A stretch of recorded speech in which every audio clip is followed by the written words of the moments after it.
Start your esports career now at play.eslgaming.com.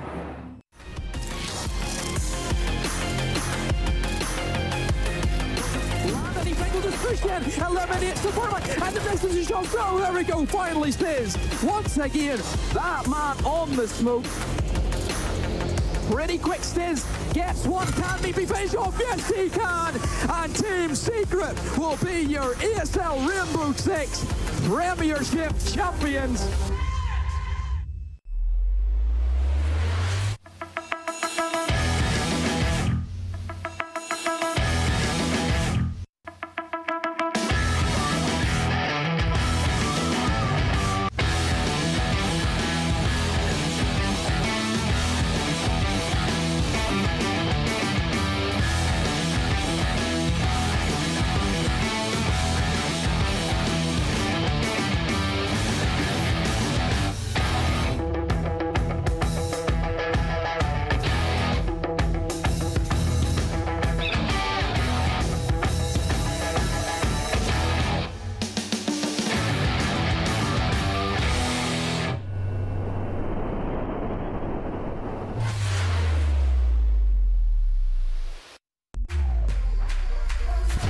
Think she can't get a last-second clutch?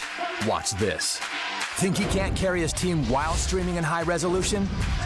All the while recording a once-in-a-lifetime win? Watch this. Think leveling up only happens in-game? Watch this. On Intel Core i7, they'll rise to every challenge. Now it's your turn. Game, record, stream without compromise on Intel Core i7. Hello everyone and welcome to the top plays of the Rainbow Six ESL Premiership group stage voted by you guys. So our first play comes all the way from week number 1, way back at the start of the season, and well, who else to get us started off except for Leon Gids with his impeccable 4K to start things off. Team Secret took on Who Knows, and well, Leon Gids really showed why he is one of the best players inside of Europe, as he managed to pick up an incredible 4K and plows a hole right through the defense of the Who Knows lineup. Our second play comes in from Pi from Vex. They were playing Epsilon Esports inside week number 2. Vex were up against the wall inside of this round, but Pi, he stands strong against everyone else as he picks up a 4K for his troubles. Take a slice of that one, Epsilon. Up next, we have Mr. Einstein himself, Meatbee from Team Secret. They were taking on Eminem inside of week number 3. All of his team were falling around him, but he stayed strong inside of the vault area, clutching up so big for his team, and Eminem just wondering what went wrong. Lems down before the impact nade from Meepy puts him out. 1v1 now. Meepy knows exactly where Kendrew is, but Kendrew, remember, has to plant. He's inside. Oh, the pre-fire, Meepy. Week number 4 sees Meepy take yet again another week for themselves, back-to-back at the moment for the Team Secret player. This time they're up against Who Knows on the map Coastline. Kill across, that means they're into a 2 versus 2. They've got this bar, they can go for the punt on as well. He's got hold of it. He's going for the kill, so I feel now's maybe the time to start getting the diffuser down. If they get this next kill, they can shut the whole thing down. But the spray comes through, and Meepy blind through the wall finds No Thumbs. Beautiful round for Team Secret. Although Who Knows definitely gave them a run for their money. Big plays. And last but certainly not least, the man, the myth, the Penguin, Pengu, playing for Vex against Epsilon Esports, picks up a massive 4K, and well, just a moment of beauty here for him on the mute. Epsilon don't know what to do, as they all fall to that sidearm off the SMG-11. Big plays from the day. Thank you for watching the best plays of the group stage, but we're not over yet. The playoffs start right now. It's Siege time!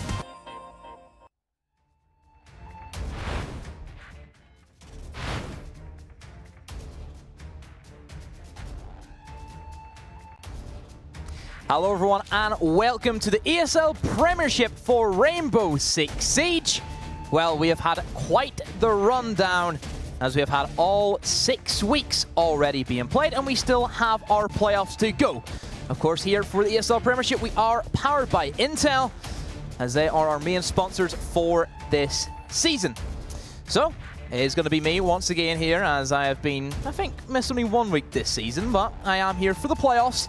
And quite a new person to take up the chair beside me. We have had many casters here this season. this guy, he's not a caster.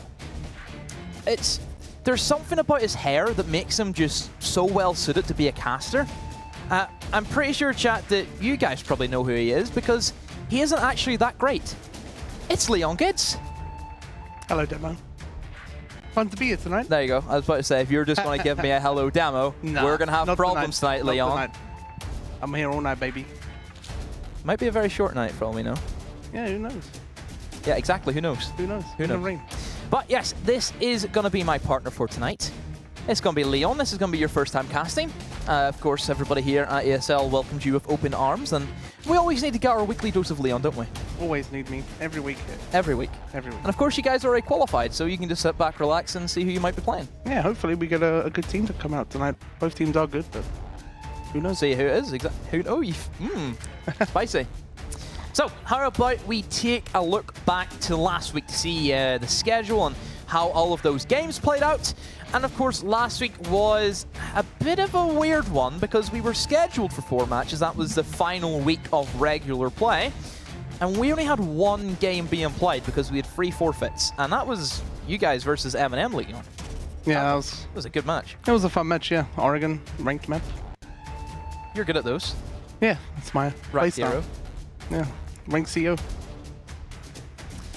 So we head in, and of course 6-6 in Oregon, that was the only match we had, and like we've previously stated, that did give yourself that playoff position because M&M had to beat you by a certain round. So let's see where the groups actually ended up at the entirety of the season. Let's see where Group A leads, and it is Team Secret there. On 16 points, they have secured their first seed inside of Group A. Down at the bottom, we had Fly Low, who they did get disqualified from this season, so they have forfeited all of their points, but they still did manage to walk away with 3 nonetheless. So that does leave us with 2 teams to play in our playoffs tonight. That leaves M&M Gaming, who is currently 2nd seed in Group A, and we have Who Knows, who is seed number 3. So who will it be up against inside of Group B? Let's have a look at that. It's going to be Vex at the top. They've also secured their place for the Manchester Finals. Then we will see Unnamed at the bottom, as they have also been relegated, as just didn't get the wins on the board. So that leaves our 2nd seeded team will be Wind and Rain, and our 3rd seeded team will be Epsilon. So how does that measure up against all of the playoffs? Let's see who plays who as we pull up the schedule for this evening. As yes, it is, as you can see on your screen, quite a disappointing end to the season nonetheless, as we have yet again another forfeit, this time from Epsilon against M&M. So M&M, congratulations, you guys have just booked yourself a ticket all the way to Manchester. But that still leaves us with 1 game tonight, as it will be Wind and Rain versus Who Knows, which will be coming up very shortly. So Leon, looking at it, we only have 1 match tonight. Yeah, very unfortunate. Shame we couldn't see such a good match against M&M and Epsilon. I think M&M Epsilon certainly would have been a great proving ground for a team like M&M.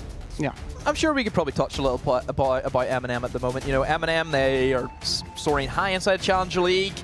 They're the only team that's really punching against you in terms of competitive. I would say that M&M, they're the only team which has really pushed you to the limits. They're the only team that's actually took more rounds off you compared to the other 2 teams in your group. Yeah, for sure. They're a very strong team, and everyone should be fearing them. It should indeed, because I think they've shown it both on Challenge League and also both here, as they've been pretty decisive with their wins against Who Knows and Fly Low as well. For sure. But let's not talk about M&M. Let's talk about our 2 teams for tonight. We have Wind and Rain, and we have Who Knows. Both of those teams have a bit of a shaky up and down run throughout the Prem. I think Who Knows certainly coming out a little bit weaker compared to Wind and Rain. Wind and Rain seem pretty strong, I think, against their showing in Vex, where they did only get beat 7-5. Who are you favouring inside this matchup, Leon? Overall, I actually favour Who Knows. I like the guys in there.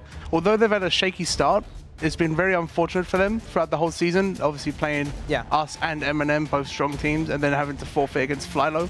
Yeah. So it's been very unfortunate for them because they've missed out on a few points. Either way, they're now 3rd, so it doesn't really matter. But they are a strong team, but people haven't seen their potential because they've been playing the higher, stronger teams. Especially whenever, I don't think going up against your team and the caliber that you guys are at, which is a professional level, this isn't really what Who Knows was looking for, was to be pretty much in the group which really had them pushing their buttons a lot. So certainly if you look over at Group B, which we have seen more of a varied skill gap between teams, then who knows? Who knows? They might try to surprise us. What a name. What a name. Yeah, almost as good as IDK. I don't know. I don't know about that. Leon. Teasing. Stop. Eyes. But let's see who's playing for Wind and Rain tonight. And as we pull up the roster, and hopefully we should see the CM5 that we have seen throughout the course of that second half, as we have Tyrant, Speeds, Harris, Vex, and Blackout. Harris, Vex, and Blackout have been that main core that we've seen not just this season, but even last season as well inside of Season 2 of Prem. Speeds and Tyrant are the newcomers to this roster. And in my opinion, they have kind of elevated this team into a brand new level we never knew they could play. Yeah, for sure. They've actually been really impressive throughout the season, including last season as well. Coming out a lot stronger than people actually would have thought of. I think they have a good chance of making land this season, and I think they should have made it last season too. Yeah, Wind and Rain have always been that team that's in the mix. He's kind of, you know, they're kind of the middle of the stack. Yeah. Middle of the pack, whatever you want to call it. And let's see who they're up against. It will be Who Knows. Oh, that's not Who Knows. Wrong team. And Hobbit's there. Wow. Oh, Hobbit. congratulations, Hobbit. Prox makes his return. What a guy. Unlucky. We'll get that roster up with you in the meantime. So if I'm not mistaken, the team should be Prox, No Thumbs, Nathan, Ace, and Ghost. I believe that should be the roster, if I'm not the roster, mistaken. I believe so, yeah. But yeah, those are going to be your rosters. Hopefully we'll try and get that roster up for you. Production, any help? Anytime soon. Anytime soon. Thank you. There we are. Much better. Yeah, No Thumbs, Prox, Nath, Ghost, and Ace. So this team has a new addition. We've seen Prox come into the lineup, and the match that that Prox did manage to play, that well, whenever Who Knows they last played, it has been quite a while. If I'm not mistaken, it was right back inside of week number 5, and they came up against Eminem, and that was whenever Prox played against his old team. They did actually put up quite a fight as they took Eminem to all 12 rounds. They did lose 7-5. So we have seen something from Who Knows, especially against Eminem, who we've touched upon. Has been a very dominant threat this season. Yeah, they've really shown up compared to other seasons as well in other games. They put up a hell of a fight against Eminem. I actually thought they were going to take it at one moment when it was on match point. Yeah. So that will be our 2 rosters for this evening. As Leon's disappeared. Oh, sorry. I'm sorry, out. Leon. No, that's fine. You're back, don't worry. I don't want to. He's back. So let's talk. Let's dive more into this matchup we have. So this is going to be different than what we've seen in normal league. We have no longer have draws. We've completely scrapped that since it is a playoff. So that means we will have a best of 3. So 3 maps will potentially be played. If it goes to you, well, then that's the match over, and we know who wins that. But we will be going to overtime as well. So that's another new thing that we have compared to the regular season, is going to be that overtime. For you as a player, from playing out, you know, for example, Pro League and what have you, which you guys use the exact same format we use with the draw system, is that something that maybe teams aren't prepared for, is switching from that draw format into that playoff? Because I know there is certain teams who scrim with, you know, the draw system. You only have max of 12 rounds. I believe overtime is better. Overall, drawing is not fun. It's not. It doesn't make you happy. It makes you sad. Overtime, sorry. It can be very one-sided, so it gets very unfortunate for one team. Say if you're playing Villa, defender side of the map, you start on defense, you pretty much win that game. So it could also be unfair, but it can always be fixed somehow by the next maps. Talking about Villa, I believe we do have our maps ready, and these are very interesting tonight, because if I'm not mistaken, 3 maps we have, which is going to be Bank, Border, and Villa. These are the least played maps we have had this season. Yeah. If I'm not mistaken, it has only been... Bank has been played once this entire season. And that was your game where you played against Flylow. Was it Flylow? Yeah, you beat them 7-2. Oops, that's so good.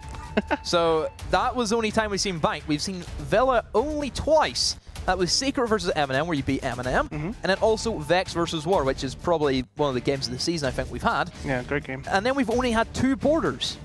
Only 2 borders. That surprises me. I don't think it surprises anyone, to be honest. That's for me. I always thought it was one of the most played maps, because everyone can play it. that also can be a good thing. So you can ban that map against these lower teams, which are used to Oregon, Clubhouse, and Border. You ban out the most played maps, bring them to the niche maps where you can really get down on them and get the most points out of it. Yeah, good analogy for that as well. So looking at our first map, it's gonna be Bank, and it will be Wind and Rain on the defense first. So as Bank, we know it can have a lot of defense, it can have some good attacks as well, but mostly I think defense is really where teams like to shine. It has all 4 bomb sites available. They're all completely viable if you do set up your strategies. If you're going in as an attacker at Bank, what's the one thing you should worry about already, just off the get-go? What was that? Sorry, if you're an attacker. C4s from the below in every bomb site but basement, really. That's true. A lot Actually, of destructibility. Even the basement, you just wing a C4 up the hatch. Yeah. 2 dead potentially. We've seen that. I think we've seen like a quintuplet C4 before on Bank. Stuff like that does happen. It happens all the time. But let's jump into our first map of this evening. We will at least be guaranteed a second. If we see a third, well, that's up to the teams, as we will have Who Knows who started off the banning, and Wind and Rain will go second. Already Habana banned, and Glaz will join her. Habana, that's, I think, always probably one of my favorite bans, I think, for Bank. Yeah, banning a Heart Breacher on Bank is very strong. Obviously, Cade isn't introduced yet in Prem, but having these on, without Cade, sorry, makes it a lot stronger. Banning the Habana, so you can just play with the Thermite and the Maverick, maybe, if you know how to play Maverick properly, and then open the hatches and get a better defense out of it. I always come back to the trifecta of death, which I refer to as Mira, Echo, Maestro. Typically, we see 2 of those being banned and 1 being let free. This time, Maestro has managed to be let in. Sometimes I see Maestro and Echo being banned and Mira being the more dominant one, being actually allowed inside a Bank. Yeah, well, Mira is not really as strong on Bank compared to Maestro and Echo, because obviously Echo has the invisible drones, Maestro has the indestructibility with the thermal, so it makes it very strong when you're attacking. So if you can get rid of both of them, you can use the smokes, you can use IQ as well. So it eliminates you taking the IQ, and you can just use a Twitch drone or battling the Habana without a Mira. Yeah, especially whenever, if you think about the way that Bank is played, very slow. It takes a lot of time to set up. I always have visions of Vitality on Bank. Yeah, it's a big one. That's always been one of their ones, and they were the first team to really ban out Echo. I believe that was before Echo even had his 2 drones. They were still banning him out, simply because it uproots the playstyle that teams like to go in with Bank, and that's very slow, methodical. You have a lot of setup. You have to potentially take all 3 4s, because roamers are a massive thing, and you like roaming in this map. Yeah, it's a great map to roam on. Big map, takes a lot of time to roam, to clear all the roamers out. And as you said, Vitality, a very slow team. They'll execute with 8 seconds left, 5 seconds left. As long as they can get that diffuser down, they're happy. So banning the Echo allows them to put down that diffuser without anyone having to worry about denying it. Another op I'm quite surprised that we're not seeing Who Knows pick up is a Pulse. Pulse has always been kind of one of my kind of secret favorites for this particular map, simply because that gold vault area is excellent for a Pulse player to sit, because if you didn't know, you can see right into the entirety of that server, which I think is completely just ridiculous in the amount of intel you get. It's also surprising that they're bringing the Legion instead. It doesn't really help on the basement as much as the Pulse, as you get so much info. As Legion can only really help on the main stairs, or the flanking, on the garage. There's one way you push Bank, and that's just from server. So it's not as if you can have like 5 different ways coming in, like for a map like Consulate, where you have multiple angles. Yeah, it's a map where Legion does excel as a map like Consulate. It just kind of shows the playstyle of the maps. Yeah, maybe we're seeing something different. Maybe they'll use a Legion mine on the diffuser. Like, without the IQ, they can't really see it that well, and with all the debris on the floor, it might be harder for them to find out. So we head in, and this will be the first little bit of work being applied by Wind and Rain. So typically for Bank, you want to try and eliminate the drones, not the drones, the roamers as much as you can with the drone work, which is really crucial and key. That's why we see operators like Jackal being chosen. And still, the essence. Yeah, Tyrant will still be running with the Ash, and that is without the Eggcog as well, so he seemed to have adapted. We'll see if he's adapted. Hasn't got any kills on the board yet. But I'm sure that Tyrant, who is known to be this main fragger for Wind and Rain, who really impressed me during their match against Vexed, I see a lot of potential with him on the Ash, because it's very deadly whenever you have a great young fragger, just like yourself, really. Yeah, I mean, you don't have to use Ash ACOG. Like, most people use the Holo anyway, or obviously now they have to. But using it before the ACOG was removed because you're just an aggressive person with the Ash. You're getting up close, you're taking the fights because you have, you know, one of the best guns in the game. So there's no reason to not really take the Holo anyway. Special charge. Stay clear. So they also have decided to bring the Maverick as well. That's simply because, like you stated, you bring the Maverick since Abana's not there. At least gets you open one hatch, and that's pretty much... 2 if you're good. 2 if you're good, but I think sometimes still trying to get the Maverick hole is a little bit difficult. Yeah. You really do have to go into practice. Yeah, you really have to take your time. He does have quite a high skill ceiling. Yeah, I spent some time trying to get these hatches open. Spent a good hour in T-Hunt and in custom matches. So 45 seconds on the clock. This is still plenty of time in terms of how Bank is played. No frags on either side. Wind and Rain are certainly playing it a lot more slower paced. They're trying to make sure everything on their list is checked off before they want to finally go in for the push. They've only got that one hatch open, but just a little sliver of that middle corridor hatch. So they haven't done it correctly. But it still means that who knows have to worry about it. There could be someone sitting there, but they don't know that. Blackout will try and establish the plant. He's planting right beside the wall, not in default. No info on him. The Nitro Cell misses. No Thumbs doesn't even know. The shotgun's ready. Will he go for the push? SMG-11 lands the shots. A 4v5. Ghost as well finds one. It goes into a 3 versus 5. However, Diffuser has been planted, and Vex from above will find one before Prox does get the refrag, and upstairs control has been lost. Thumbs has been down by Harris. Harris trying to find another one. Yes, he will. It goes into a 1 versus 1. Prox versus Harris, and Prox gets it. What a retake coming in from who knows, as Wind and Rain. They had everything checked off except the killing potential. Yeah, very good retake from Who Knows there, taking up the top floor of multiple people to get the refrags on them especially. Taking the refrags upstairs is very important so you have the hatch control. So if you send 3 people up and there's 2 people, you come out 1 versus 0, compared to how they could have just gone 1 by 1 and died. It's very unfortunate though, because they didn't take the pulse, which could have found them out where the diffuser was, because they used Ash and just found the Valcams themselves to get rid of all the information. So we head into our next defense, and like we've talked about, Bank is one of the more unique maps, along the same lines as Coastline, for example, where every single bomb site is defendable. Yes, you may be thinking, but open area isn't really that good. Yes, it certainly is the weaker of the 4, but if you have a great strategy that you've set up, then it works. I think a great example that I've seen from this season anyway was whenever, sorry, say it Leo, whenever Penta beat Team Secret, they played you guys in Bank, and their open area hold was great. It really shut you guys down pretty quick. Yeah, they had a great counter to us. We tried to get aggressive, obviously, and died out early. It was Clash that was really messing you guys up. Yeah, I believe it was the Clash, actually. It's quite hard to remember because of how many losses we've had, but on the rise up, I guess. Let's see where the tellers head to.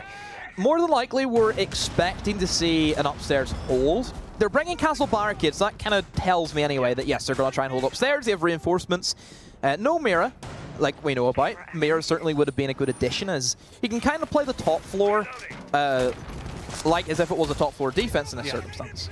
Yeah, for sure. I'm quite surprised though that Vex is sticking on the Maverick when it's the middle floor bomb site. They could have taken the IQ for the Valkyrie, although they could have thrown the cameras out, but it doesn't make sense to me to have the Maverick on this bomb site. It's just so unnecessary to use when you've got the Thermite and you can get people on the windows in CO, or you could, there's so many options that you don't need the Maverick for this bomb site. So we head in, and once again, Wind and Rain will this time be a little bit more aggressive and more speedy on the attack. They've already took control of the skylight, and they're literally setting this up as if they were attacking a top floor. That Maverick will come into great use, even though you said it wasn't going to work out too good. Well, Vex makes do with the operator, and Castle goes down very early on, and there is still 2 roamers upstairs. Blackout will go for the Thermite. They have no bandit. No impacts either. No impacts, no impact trick, no nothing. A C4 does get displaced as well, but it lands onto nobody. In the midst of that, Harris has found Nathan, and Vex has found Ace. This came crashing down for Who Knows, and there's still 2 minutes to go. Loads of time for Wind and Rain to take this slow, just drone out everything, make sure they're all in the site, or they can just push one guy that's not on the site, like Prox. He's in open area. But no, Harris doesn't know he's in there, and Prox gets a free kill on Harris. Unlucky. He's a jackal. Shouldn't he be pinging him? Should be. I mean, looks like he's been in there for a while. He should have drawn that out. Minute 30 to go. No Thumbs is going to try and play aggressive, and really in this circumstance, he needs to be. There's nothing on the board. Finds it down. I find it. No, doesn't even manage to pick up the kill. I thought that was going to be a down on the Tyrant, but he sends him right back into the grave. And that will be bomb site control done, as Vexed will find the final kill. The Maverick with a free K, if I'm not mistaken. Great round from Wind and Rain, and who knows, maybe getting a little bit carried away. Yeah, Wind and Rain definitely had the dominance in that round. Like you said, he got a great Maverick play there, which I didn't think he would do. But he killed the castle to deny Thermite for the impact trick. So that was very unfortunate from them. So they're going to go for, yet again, another new bomb site. They will be going for that top floor. I'd imagine they're going to basically hold it the same way they tried to hold that mid floor, where they have the castle barricades, the reinforcements. I'm quite surprised why we're not seeing like a bandit, for example. Well, they've got the Rook and the castle, so they've got 4 impacts to their disposal. They could use 2 for rotates and then 2 for 2 thermite charges. So it's not really that necessary to have that bandit as well as smoke, because it's a big open area that they can't really control as well with smoke. So just having the ACOGs holding the angles or playing from inside of Trump, as I call it, I don't know what everyone else calls it, the front desk. It allows him to just hold back. It looks like somewhere he'd sit. Yeah, it's a big, it's got a nice picture of a president as well.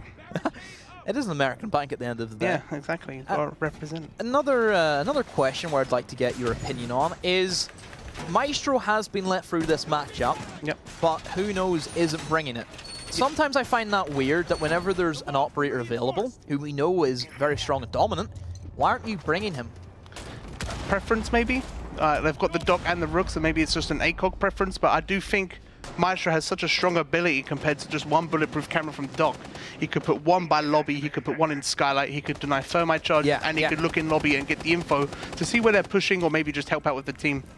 I can see the reasoning, because you're still having the Doc, who also provides utility with that stim pistol, which is great in this bomb site, because you can get separated quite heavily by the amount of long angles you have. But he also does have a bulletproof camera that he, I believe, is placed all the way down at the end of that elevator corridor. I believe it's actually in CO by the window. I'm quite surprised they don't have some cameras on that main corridor, because that's like a massive, by the window. high value target for the attackers for the most part. But I see the understanding of the Doc. I think he's also a great operator. Yeah, I mean, Doc's a comfort pick. You know, everyone picks him. You know, if you're fragging out, go Doc. You get promoted. In my opinion, as Rook has just died, I would still take the Maestro over the Rook, despite having the impacts, because Maestro has a shotgun he could use to make the rotates as well. And also the thing is that those Maestro cameras are still going to be utilized even if Maestro is dead, because he can still sit on them. So there's still positive and disadvantages. Ghost aggressive with the Doc, finds Blackout, and it's a 2 versus 4. This has been completely flipped on its head compared to the last one. Tyrant, he will find the castle. A great kill gets him back into the fight. But still, a lot of work to do. They've lost their Thermite, they've lost their Maverick. Their only option is to go up through the spiral stairs or through the main stairs. They have a couple of options. They still have utility. Still 2 smoke canisters that could be used to smoke off that main corridor. And Tyrant, we know he has the fragging potential behind him. He has the R4C, and still some flashes with him. Yeah, I mean, they've got 3 flashbangs, 2 smokes, as you said. They need to play together in this scenario. As you can see, Tyrant's pushing up alone, and now Harris comes as well. They need to play together. They need to peek together. They need to refrag together. But the defense has played this super well. They know they've got the diffuser. They've got aggressive when they need to be, and they're playing all defensive like they should do now.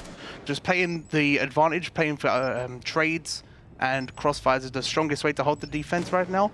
But it looks like they're just going to give up the site and just let them have it, because they know the diffuser's outside of Skylight and they can't go through the CEO. They have to come through one corridor, the windows or the door. Don't know if Harris still has any of his Inox scans still available for himself. Tries to go for, stills all three. And use your utility, man. Also, that smoke canister and those couple of flashbangs will be opened up. They will smoke that double doorway, allows them to challenge in towards that long desk a lot more safely. However, Doc has played it well, playing right back as far as he can away from all of the action as time is slowly ticking down. We will have to see the kills come out so aggressively. However, the crossfire will come in as Prox finds Harris and Nathan will find Tyrant. A great round from who knows. I've seen a lot of scenarios where that has happened and teams have thrown that round. well done the Who Knows for recognizing it and being able to seal the round out. That's a hard thing to do. Yep, they literally gave them nothing. They just let them take the site. They don't have the diffuser. They could just play the crossfires and wait. That's all they had to do. They know what they're doing. It's very nice to see that people are playing properly. For a change. For a change. Unlike me. Yes, but you just do monkey stuff in Prem anyway. Time to time. You do monkey stuff in Pro League, let's be real here. No, all calculated. I've seen that G2 match. That was calculated. That was not calculated. That was you running out as a Frost. I didn't run out. Yes, you did. You jumped out a window as Frost. No. Yes. As mute. No, you were a Frost. I was mute. No, I will go back and watch the VOD. Right now. I'm never wrong. I played mute and I jumped out of the mudroom window to kill the IQ. Chat, you know what to do. Back me up or back Leon up. Your choice. It will be I peeked the window. One. No, you didn't. You jumped out. I remember seeing We'll get the VOD up right now. No, not now, because we can't do that, because we're casting playoffs, Leon. This is why you're here, to cast the And this is what we're doing. To be fair, whoever wins this match plays you at finals. Yeah, you should be watching. Bring it on. Bring it on. Helby's already analysed. Helby's already got it covered. No, he's not. He has. He's more focusing on Pro League. No. That's true. That's a lost cause at this stage. Yeah. Feels bad, man. It does feel bad. At least someone's in Pro League. Hashtag. That's going to be one of these weeks, isn't it? Sorry. Not sorry. Let's jump back into the matches. We will take a visit back to downstairs. And how will Wind and Rain adapt from their previous attack? They did have things set up pretty well, but it was just that final execution that we see a lot of teams struggle with. Sure, you can do all the setup. Anybody can hunt a roamer. Oh, Spawn Peak. Wow. Real. Where's that from? Who knows, they just came out swinging. Like, they've just been aggressive. They're doing everything right. They're getting aggressive when they need to, and then they're falling back and playing defensive when they need to. This is how you win against teams like this. You just give people nothing. Picks are important. Especially at this stage, whenever, like you mentioned, we haven't really seen too much of Who Knows. The only showing that I think is worthy that they can say, yes, we played well, was against M&M. Yeah. So there is things that, yes, we've seen from Who Knows. They have certainly, I think, adding Proxen has helped their structure a lot more. But then at the same time, we've seen Wind and Rain go massive. That Vex game really does stand out. Skull and Crossbones, I think he's trying to make. Or a v. Oh, he's making a V for his name. Look, Vex. Ah, Vex. Yeah, you're right. Oh, it's a triangle. Look. This is not how you open the hatch. He's wasted way too much utility for this. Wow. Is he making some art? You can just go around the outline. That's really cool. I like that. I'm going to have to do a tutorial to show him how to do it properly. Yes, get that tutorial up so everybody knows how you use Maverick on Bank. Easy. Either way, Prox has gone to the Pulse now, sorry, to give his teammates a bit more information on the site, let them know where they are and how they will be pushing or planting, because having this Pulse is very easy to tell when they're planting, so you can just bait the C4s out and just let them, get the time down and then allow them. Oh, I've ruined it. I messed it all up. You don't worry about it. We all make mistakes. Yeah. Just like the first half of Pro League. Like I said again, need some impro demo. So they have decided to bring the Pulse this time. I absolutely love this pick. Gives you so much intel. You can count how many people are going to be stacked up outside the wall, and you can really just subtract anybody else. You'll know they'll be either watching the hatch or possibly trying to challenge main stairs. They have decided to substitute out that Legion like you talked about. You said it doesn't really give a whole lot. First Toxic Babe will be expended as Spades was looking to cook out of those smoke grenades. Another Toxic Babe. He's used both of the smoke grenades, and here comes the flashes from time. Will we see a hot drop from him? No Thumbs will find Blackout in the long angle. And there we go. Speeds goes for the plant and more of the... Oh, that's a C4, I was going to say, and more of the unusual spot. But yes, Prox on that Pulse will gain so much intel. Vex tries his best, but it's a 1 versus 4, all down to the Ash. The R4C is good, but not that good, as no Thumbs. Massive round from the smoke. As Who Knows, they carry on with yet again another round win for themselves, and they are looking to take Bank by storm. Yeah, very good round from Who Knows again. But it was also a mix of Wind and Rain playing quite bad as well. As you saw, the Jackal was inside server throwing the smoke grenades, which isn't the best spot because you can't get them exactly where you want, compared to having Jackal in the hatch where you can throw them exactly where you want instead and get full coverage, compared to throwing it from sight and getting, lucky maybe. But the smoke timings are perfect from the smoke of no Thumbs. They had lots of time left, so they could throw all the canisters and C4s and they wouldn't be able to get the diffuser down. So really well played from Who Knows, bringing that timer down. So the way I kind of look at Bank is I think it is much more defender-sided, especially with some of the bans that we're seeing Habana not be there. That downstairs really makes it difficult. It's like so much more harder. You know, you don't have that same adaptability of just sending your Habana in, open up free hatches. You save the Thermite then for to try and get off maybe both walls if you need to. But limiting yourself to just the Thermite really does hinder that. I think the entire setup, because even though yes you bring a Maverick, I've seen plenty of Mavericks get killed while blowtorching. Yeah, it happens a lot. People are very complacent when opening the hatches. They don't expect the aggression, but you really do need to be careful when you're doing this, because as soon as that hatch opens, they see you. You can't kill them yet because you've still got your gadget out. If not, you've still got to wait for your gun to come out as well. So it's very unfortunate for people playing Maverick. So Wind and Rain haven't really changed up anything with their set 5. They've been very dominant in bringing that Maverick Thermite combo, which, yes, we do agree on, since Habana would normally be that fit-in. Ash, just because you want a main entry. Speeds on the Dokkaebi.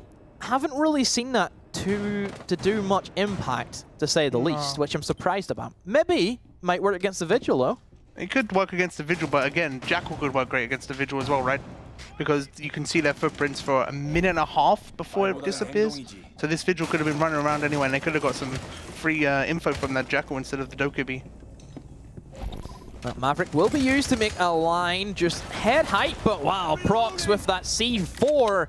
So aggressive on these Nitro Cell operators. That's the same C4 he went for last time. Didn't get a kill from it, but he will be refragged.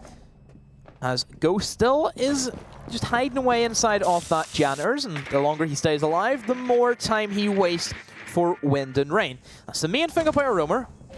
Typically a good roam game is you manage to get just a kill, and you waste a lot of time. That's really what you're looking for. Even if you can run down the clock by 2 minutes 30 and not get a kill, you've done your job. Yeah, definitely. Even if you don't get a kill in that time, you've still done a massive amount of help for your team. But obviously the perfect scenario is you get the kills and you've got wasted a load of time. Sometimes it can get unfortunate and die early, or you can get no time wasted and you get no kills. But okay. Unfortunate, to say the least. No sound on that one, I assume. Hey, they've left that triple wall soft, if I'm not mistaken, in towards that office. Yeah, they have. That's quite surprising because they're literally giving free real estate to Tyrant. He can simply ash it in and just go for it. There's only one person on site who would be completely nullified by having that Ash launcher, as most of the remaining players of Who Knows is trying to go for this aggressive room game. Ace will try and play aggressive in towards that elevator, and Nathan's still below, as he is in such low HP, but could get stemmed up by the Doc, but they are both separated from each other. Blackout will find the last remaining defender in the bomb site, so that means the Doc has to come back to try and hold it out, and well, that R4C will come in, I'm sure, momentarily to try and do the work. Actually, I think she's trying to hold flank against the Jaegers, though, because he will be the point man for this push.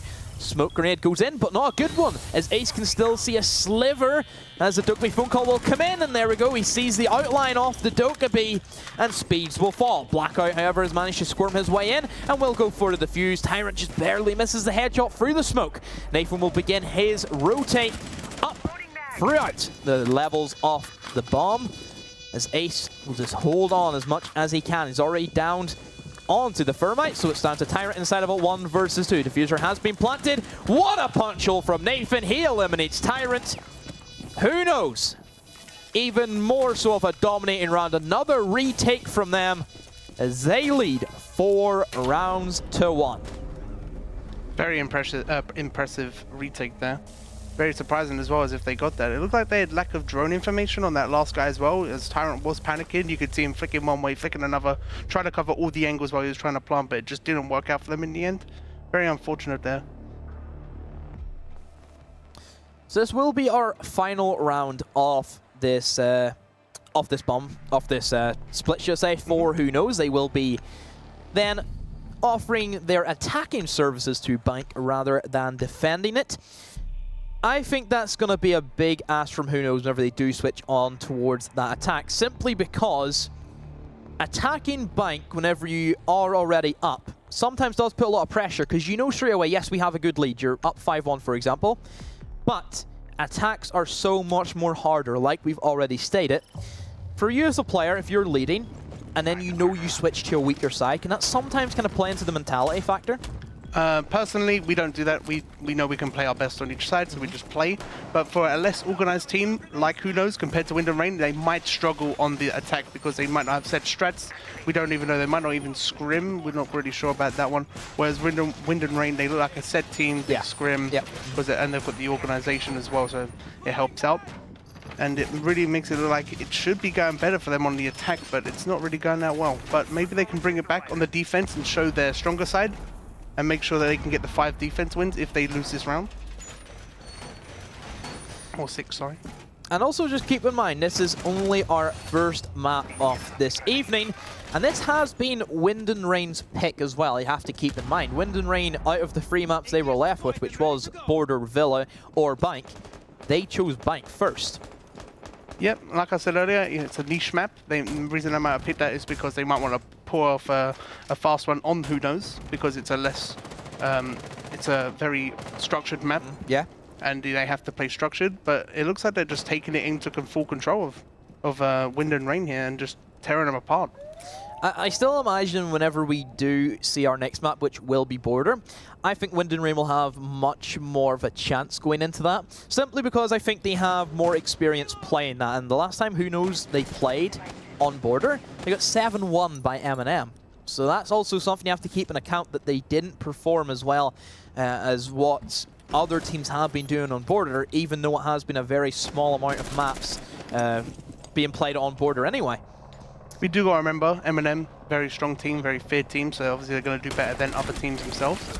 But Ghost takes the challenge and lose, unfortunately, 2 Speeds outside. He should be able to get that kill, but it looks like Speeds is waiting for him, so unlucky there, Ghost. As I was saying, though, M&M, structured team, Fid. Okay. They brought the IQ, but they haven't found these cameras yet. How do you... Prox has done that every single round. How do you not know at this stage that he wants to C4 Skylight? I'm quite confused by that. And Ace even finds one on the Tyrant. That's your Ash Freigergon, as he tried to enter in through ATMs as well. They have an IQ. Where is she? There's 3 cameras. Was there 2 cameras in Skylight I just saw there? Yeah. And she's down in open area, not helping up the team. Like, when you're playing IQ, you need to be upstairs. You need to find these cameras first before doing your own thing. Instead of just pushing solo like this. This is really costing them the rounds, and this is why they're getting dominated on this map, really. Especially whenever they're switching IQ out for another operator like Dokkaebi, like Jackal, who can use that that ability much more instantaneously to find an immediate impact on the board. IQ doesn't really give it much more of an immediate factor. It just gives you some great valuable of the abilities and the great intel that you can also gather from IQ as well. But that was such a quick round, we couldn't even cast it. As Who Knows, with a scoreline that I wasn't expecting, as they go into the halftime switch, 5 rounds to 1. Wow. Told you. My oh my. Don't underestimate Who Knows. Stronger than you think. Still, there is comeback potential. Definitely. As we switch onto the defense for Wind and Rain. And just like we've talked about with some of their attacks, they have great fraggers still. They have good operators at their utility. Tyrant has been promoted to Doc. Vexed has the 416 on the Jaeger. Say that. 6th pick. Is that maybe because... The way I look at it, it's always something that stuck by me, is if you're going to bring IQ, typically there's going to be 2 operators that provide intel. So for example, if Valkyrie and Echo were both being let through, then you'd always pick an IQ. Definitely. For this circumstance, only Valkyrie's really there. Then would you go just for the IQ pick? Maybe they weren't expecting it to get 6th pick to a Val, because obviously people love to play Doc, especially on the top floor. Especially on Bank. Yeah, especially on Bank as well. Just in general, on Bank, people love to play Doc. So they might have expected it to be a CO. So like, oh, it's a Doc, we don't really need to worry, it's probably a top floor. But they should have picked 6th pick to an Astral Zafir, in my opinion, though, because they do have a Maestro as well, and with a quote-unquote bulletproof cam, which should have came, but instead it was the 6th pick. But Thatcher's still a good pick as well to get rid of these Elemines, which could delay time as well on the diffuser and the mute jammers for when they're droning. But it looks like they're going to go for a little bit of a roam here on the first floor and the second floor. Or maybe just destroying drones and coming back down to site, maybe it looks like. Yeah. Yeah. But again, they have no Maverick, or not no Maverick, no Habana, as they will have to then bring the Maverick for this particular attack, simply because they have to get those hatches open some way. So they will approach in towards that skylight. Speeds will be playing aggressive on that server stairs. Does he have the FO12? That's what I'm more curious for. Yes, he does. This is my favorite gun in the game because I love the strategies you can have. I seen this done by Millennium way back, I think, at the Paris Major. I fell in love with that strategy ever since. Yeah, it's a very strong strat. It's very fun to play as well. Love it, love it, love it. I love playing a good semi-auto shotgun every now and then. It's not really loved anymore, you know. The meta from the semi-autos back in Year 1 Season 2 has completely vanished. Yeah. So bringing back a shotgun like that is very fun to see and play. Shotgun, why? Valk shotgun, Super 90, all of them used to be amazing guns, but now it's just the FO12. The thing I love about this strategy, yes, you have good kill potential. It wastes a boatload of time, which, like we've talked about on a map like Bank, especially on a laundry, you need as much time wastage as you can, because once that hits about the 30-second mark, that's where your smoke can really start putting on a shift. But they don't bring a smoke. Here comes the aggressor from the FO12, but the flashbang will be enough, as Ella will fall. Vex still inside the server has managed to scurry away from the clutches of the attackers. Minute 15 to go, a 3 versus 4. Well, really a 2.5 versus 4 as Vex on his extremely low HP, no dock on the side. Wonder if Blackout still has his C4. Hopefully he does. They have the Maestro, and I'm sure there is going to be a Maestro cam located inside of A-bomb at least, as Ghost will open up using great utility with that sidearm shotgun. A sidearm that we don't really see too much play, but in this circumstance works a charm. Yeah, for sure. It's pretty unusual to not see a smoke on the basement, seeing how strong smoke is on this bomb site. As you can see right now, they're just going to bait out this one C4 they have, which is gone already. So they've got nothing else to deny it. So they've got people on the hatch, they've got people already covering, and it gives Ghost a free kill onto Blackout, who is the mute, who could have been the smoke. It's the exact same kit, except for you have stronger utility. And Wind and Rain is getting picked apart again. Harris in a 1 versus 3, as everybody else from his team has fallen around him. What can he do? Not a whole lot, as everybody has left the bomb site. They have multiple angles run from above, and one playing right in the back of server. Harris will try and go for the peek. Sees the drone. Well played. That will be the intel they need. They know he's in the room. But again, that patience, that dictatorship style that they like to play nice and uniformed, they will hold the angles, as who knows, will go to match point as they lead 6 rounds to 1. Very impressive so far, if I do say so myself. You can't say so yourself. But Wind and Rain are. What are they doing? You should know at this stage that if you're going to go for that FO12 play, it is there, yes, to try and get a couple of kills, but waste time is your primary objective as that roamer in that scenario. Why aren't you then bringing your smoke? That's the whole reason why you should be running out of time. That's the whole point of the Ella. It's so your anchors have more time to then use those smoke canisters. It doesn't make sense. I don't know what they're doing. Like, you could play this Ella a lot better as well. Like, playing the predictable angle close is what everyone's going to peek. You have an ACOG. No one scans while they go around the corner. They quick peek into you. So if you play that off angle with the shotgun as well, you can get aggressive. And if you didn't see that earlier, she had no Ella mines on the stairs. They got EMP'd or they were thrown somewhere else, which is very unfortunate because you need them upstairs as well to hold that. So when they peek, they get Ella'd and they can't see you because it's like a flashbang and a concussion mine in one. The big thing for me that I'm not seeing from Wind and Rain is that standout player. That player who just is killing and killing and killing, just gunning out every single person he comes up against. We are seeing that from Prox. He has been that standout player. We're always seeing him on the scoreboard. We're not seeing that from Wind and Rain. No. Even whenever a team is playing really bad, as long as there's one guy just popping off, they can pull back that win. Yeah, they could play around him too. Who would be your standout player for Wind and Rain? I would say Tyrant. Has to be. You know, he's that me and Fragger. He's the guy that can really just pull out 2K from nowhere, which is what you're expecting from your Fraggers. Yeah. Coming back to that point about, you know, you need a standout player. If everybody in your team is just not performing, how does that just impact the overall feel of the team? I know that you guys from Team Secret have had issues with that this season. Yeah, we've had issues with it, so I don't mind talking about it. Mentality-wise, you can get very upset about it, and if you never know, it could be an emotional team, because if no one's doing well, mentally you're going to be drained. You don't really want to be playing, you want to have a reset, but it's just a matter of keeping your emotions out of the way and just doing what you're here to do. But Prox, their top fragger, has died, so this could be a big impact as Vexed is 1 HP. Oh no, it's 25 HP, but... going down. Still a kill. Kill's a kill. Kill's a kill. Gets you your first blood on. That means it does put Who Knows for the first time in quite the predicament. Those walls still not reinforced. It will just be soft, and still Thermite will do the job. Just go for the Thermite charge. Sure, what do you lose from it? I don't think that we're going to see anybody peek around and try and go for a wall-bind kill whenever they know angles are being held. Nathan will be that lone surviving operator in towards that top floor. And again, still careful of any late rotates that we know a map like Bank.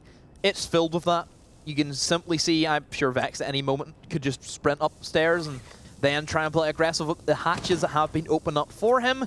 There's options here for Wind and Rain if they want to go for it, but at the moment, they know the pressure is on Who Knows. They've lost Prox, their main fragger, who is really stepping up, and especially with his Valkyrie plays, but this time on the sledge, not looking too hot.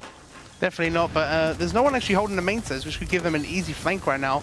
As you may know, Vex, the org, or the team Vexed, couldn't really hold main stairs against us, so I don't see why no one's trying it now in the match right here, but no one seems to be doing that, and the plant has gone down from Who Knows. Where's the smoke? He's dead. And the C4s? I didn't hear any of it, didn't see any of it. And Nathan gets a 2K from the guys flanking, and that's going to be game over right now. 2v4 situation. They've got hatch control. Everyone's not peeking. They're waiting. They've probably got a drone on this diffuser right now to make sure they can't defuse. And they're just going to waste time right now and just get peeks and just pick them off one by one. And there we go. Match 1.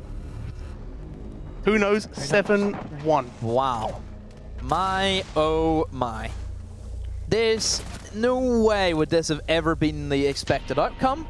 I think going into this match, me and you both didn't know really who's going to win because they never faced against each other since we have that group format. This is the first time both these teams are playing, I'm sure, probably ever.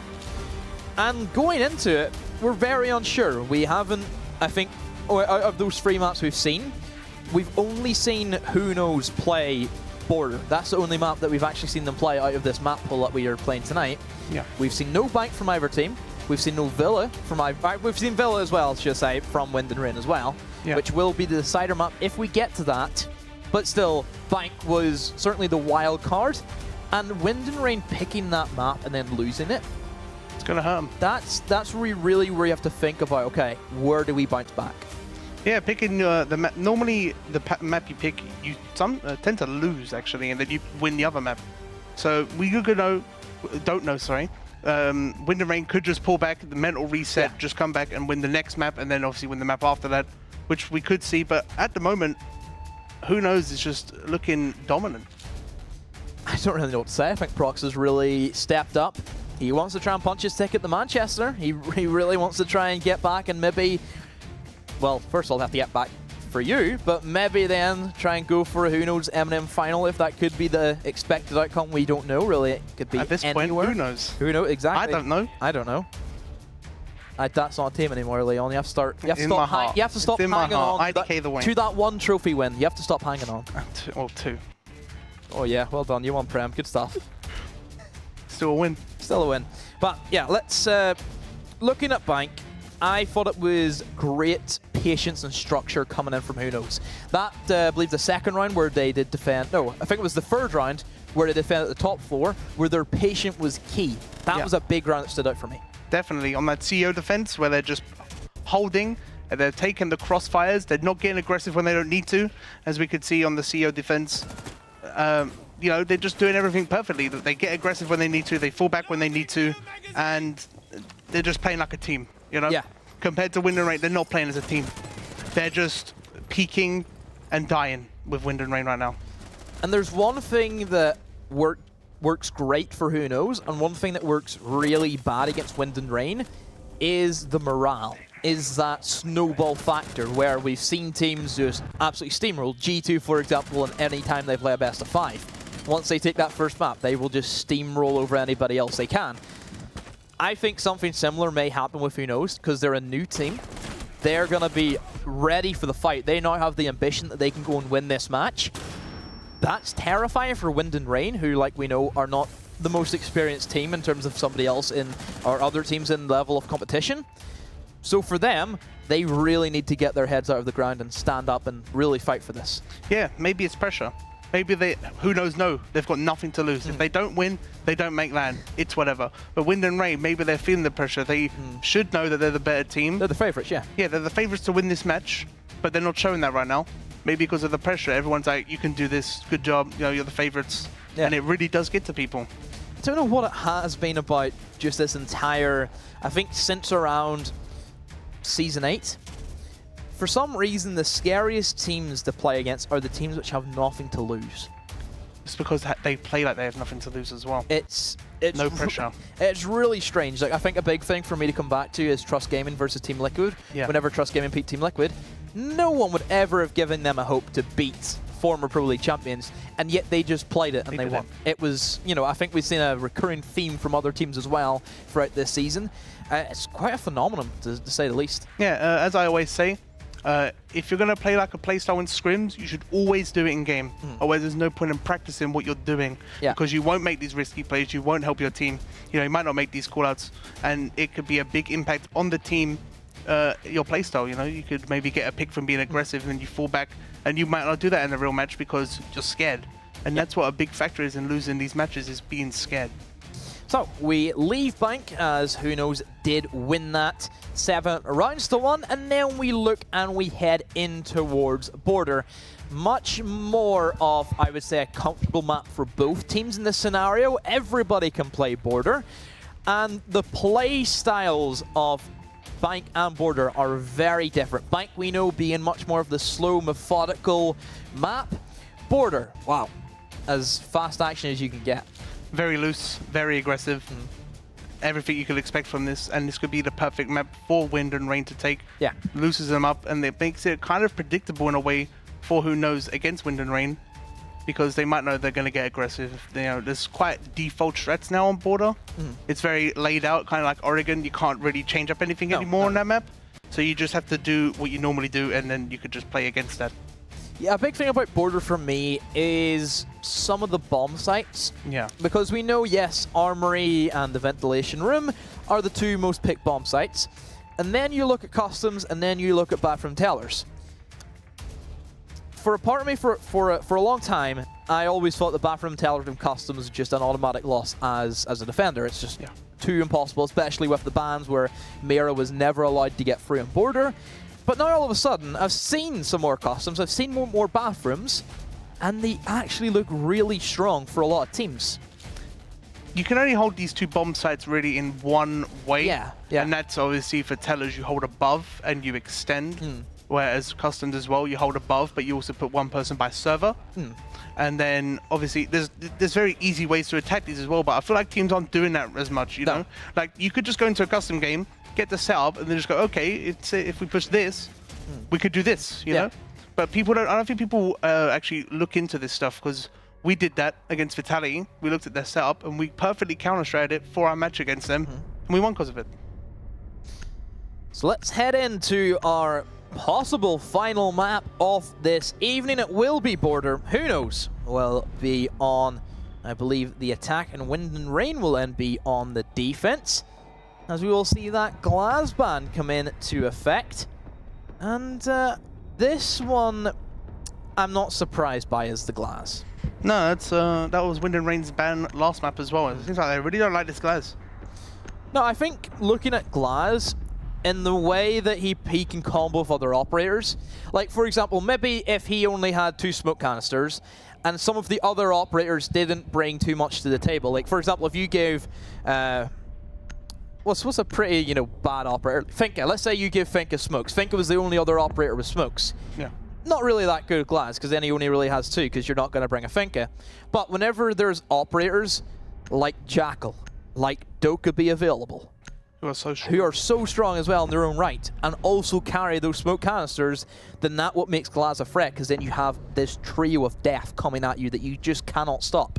No, it's very strong having the guys on this map as well, because like you said, you can isolate one half of the site on Armory and just take the site. You know, you just smoke off 2 bits, you clear out a bench or half wall or blue, what people call it, with Capital maybe as well, with the 2 smokes and the bolts, and then you've got that whole half of the site to just plant randomly anywhere you'd like. But I'm quite surprised about the Hibana ban really on border. That's quite unusual. Normally it's the Thermite. I don't think I've ever seen one of those before. I don't think I've either, honestly. I've seen Thermite. Thermite's never more seen common. Hibana. Maybe because, I don't know if it's because Cade ain't out on this in Prem, but normally on border you can probably see a Thermite ban, so you can use Cade from a distance, which makes it a lot more dominant to take on this map. Then also we are going to be seeing Maestro and Mira, so Echo gets available this time. So we're going to see both Valkyrie and Echo available.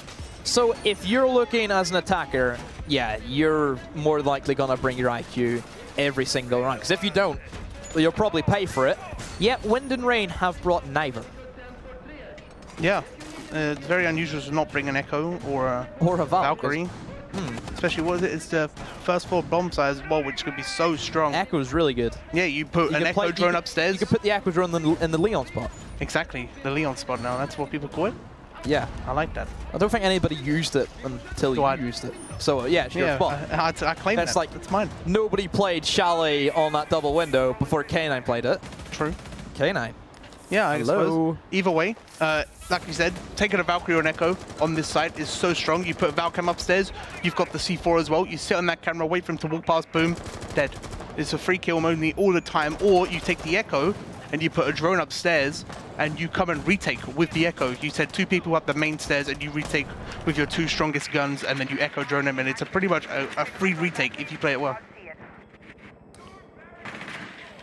So we are going to be seeing that Capital that you did touch upon can give great utility, can get rid of players in towards that half wall, which is more of the common position we see a lot of anchors play. Sometimes we see Echo, Maestro, maybe the odd time we see a smoke, but a very risky position for your denial.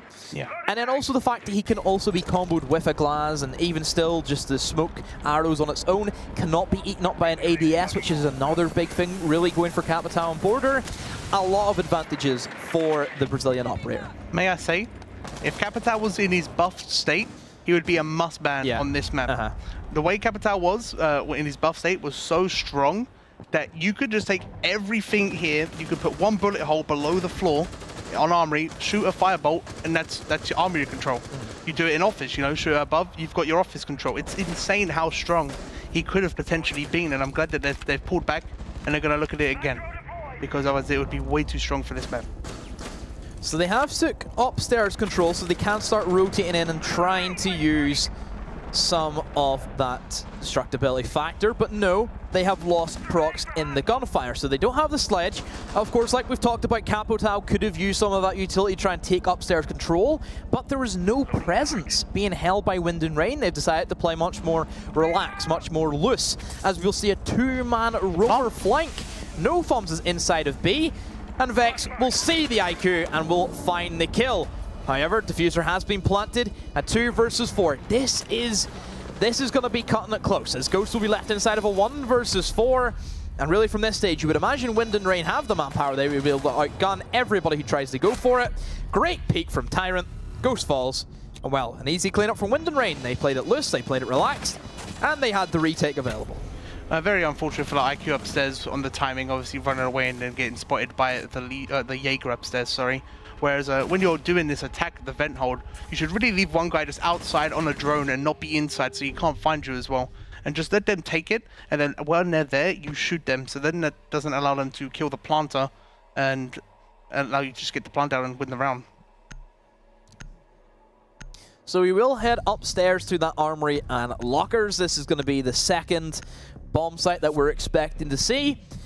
And then maybe if they manage to take that, well, hopefully I would like to see either a customs or a bathroom. I would like to see bathroom more. I love watching bathroom tellers. It is very nice to watch. Because it's still a bomb site which I think is completely untapped with potential, because we never really see it.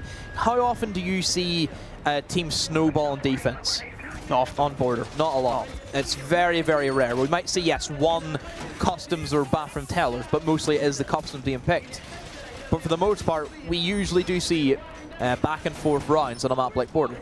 Yeah, like you said, on the bathroom tellers, it's one way in a way that you have to hold it the same way above, but the way you hold above can be so different. You could leave Armory alone, you can play inside of Armory. You could even make a couple holes by top main stairs into the CCTV room and play inside of there, you know? There's so many ways you can hold upstairs with your team on the top floor for tellers. It's actually a lot different than people would think. So we'll see a bit of utility being used in towards that security room. They've decided to attach some castle barricades to windows to try and keep themselves as safe as they can be. And they have decided to switch out the sledge for Who Knows, but they still have plenty of soft destruction with bringing in the Sophia instead. Wind and Rain have decided to pick up the Echo, so that does give them that intel. I believe he has one just located right on top of that archway.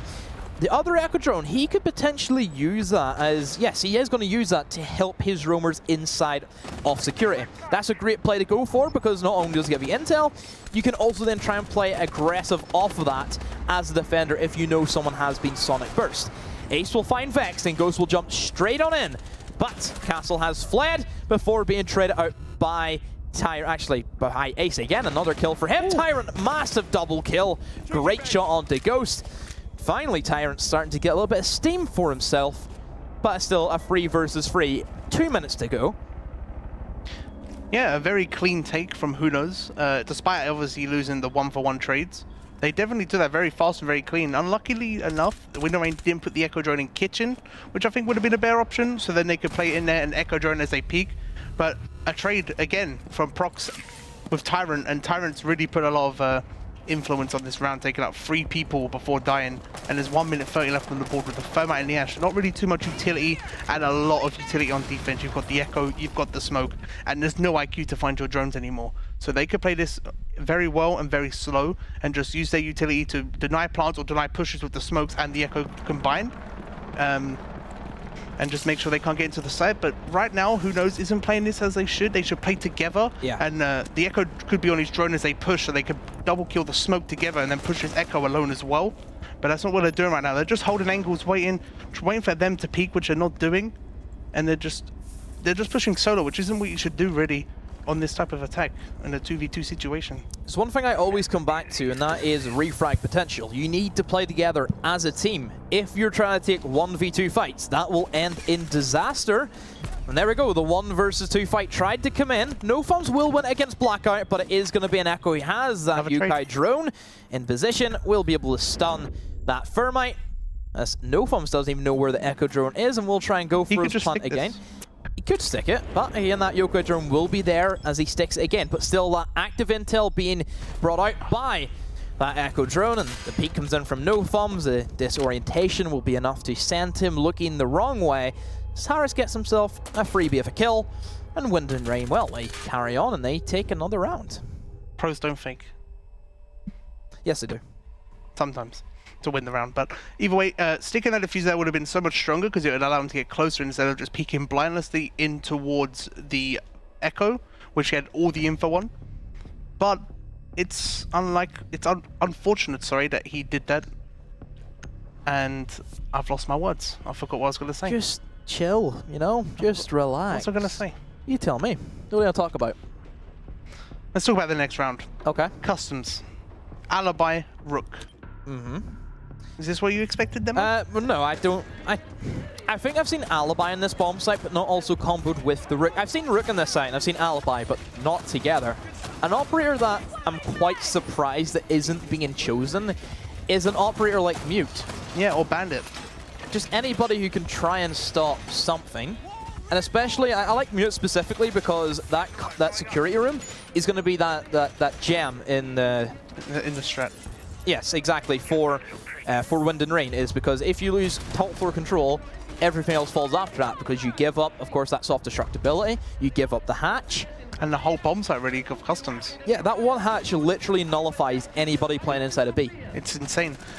But like you said, no Mute, which is very strange because they could use Mute very well because they've got the Maverick and not the Thatcher. So they could use Mute Jammers at a hidden location to maybe so the Maverick can't see it, so they can only open one side of the wall, which might help, or they might be able to find it all because you can place it in odd placements, especially with the half wall inside of jail. They could place it on the other side and it could deny. Yes, it can carry on. Yes, I agree. Yeah. Well, of course, there is multiple ways you can get rid of that. You can try and open up the top, nade it. There's different alternatives to that strategy. Nobody is going to be playing inside of security. Instead, they're going to revert back to the similar way they played inside of that first round, where they play very loose, very relaxed. They don't want to try and show who knows where they're actually playing. So that means they're not going to use any setup. They're not going to give anything away. And they're really going to try for the retake strategy, which, yes, I do agree with in some circumstances because there's a lot of flank angles you can have. But at the same time, the upstairs retake is quite difficult. Definitely. Like you said, who knows getting the first pick onto the Rook from Nathan as the Maverick. But yeah, as you said, they could maybe retake, use their impact grenades because they do have 4 from Blackout and Tyrant, but Vex gets a kill onto Ghost, pushing in solo for some reason without any drones. Very unusual thing to do, especially with the Jackal with the smokes, taking up a lot of time from the defenders. So Vex will still try and play aggressive, but will be punished by no thumbs. And still a minute 30 to go. Wow, that's a pinch and a half. Nathan cleans up house. The Maverick, QE. Not as good as what it used to be, but still. Hey-oh, massive double kill from the Maverick. Puzzling round. Yeah, Wind and Rain seem to do things that aren't normal. Like, they're not holding CCTV and they're just giving it all for free and then they're peeking and dying, which isn't what they should be doing. They should be playing together, holding rooms, and they're just giving everything away for free and they're not getting any picks back either. Yeah. I think the whole thing about Wind and Rain was, yes, they tried to go very loose and relaxed, but if you want to commit to a full retake, you need to land your shot. You need to get those frags. Play together as well. Because a retake strategy can end in misery sometimes, because let's not forget, if you're going for a retake, defenders then play like attackers, and defenders, I don't think have the great capability to actually go for an outfrag on an AR, for example. You know, if you think about it, is an MX4 Storm really going to outgun an R4C? No. That's the bottom line of it. Yeah. Very surprising for what Wind and Rain are doing. They're not really taking... It looks like they don't play this map, not this map, sorry, this bomb site a lot. As you can see, they didn't really have to set up for it. I might be wrong, I might be right, I don't know. Either way, they're going to go back to the first floor as it is their preferred bomb site, as they did take it on the first round as well, and hopefully see the same setup from them, which worked out very well for them in their retake as well. Yeah, they did win it. It was a very... a risky round, I think, for Who Knows, where they went for a very aggressive plant without even checking anything. Nobody from Wind and Rain at that stage was actually dead. And it was an incredible retake from Wind and Rain. They managed to really put in the shift. They had teamwork. They worked as a duo in some circumstances, sometimes as a trio. So, yeah, Wind and Rain held it together quite well. That's something that you love to see. Tyrant runs out, gets that spawn kill onto the IQ, sets them up quite nicely. And I think at this stage, Tyrant's starting to get the confidence. Yep, Tyrant's back to how he usually is. Yep. Getting them frags, getting aggressive. But, again, no Valkyrie or Echo, and the IQ's dead this time. So, I'm not quite sure what they're doing again. I mean, Wind and Rain aren't really taking the opt that they should. But they have brought a castle instead. Did they bring one last time? A castle? Yeah, I believe... No, they brought it for their armory defense where they castled in towards that security, but not for this bomb site. No. They had much very more... weird change. They brought the dock as well, which they could have brought the Echo instead, because, you know, ACOG and Echo drones, but what do I know? Nathan is another player that's really stood out, not just in this game, but I also think in Bank he had great moments on this. Maverick, he's really came into his own stride, and it's shown why Maverick is the definition of a lone wolf. He has flashbangs that he can use to aggress. He also has that breaching torch where he can kind of go as that lone pusher. You can have, you know, your Thermite Thatcher combo, try and push in towards that main armory wall, and then you just come up behind, drill a little hole, and you can kill somebody not suspecting that. Which is silent as well. He is literally the lone wolf. He can just play how he wants to.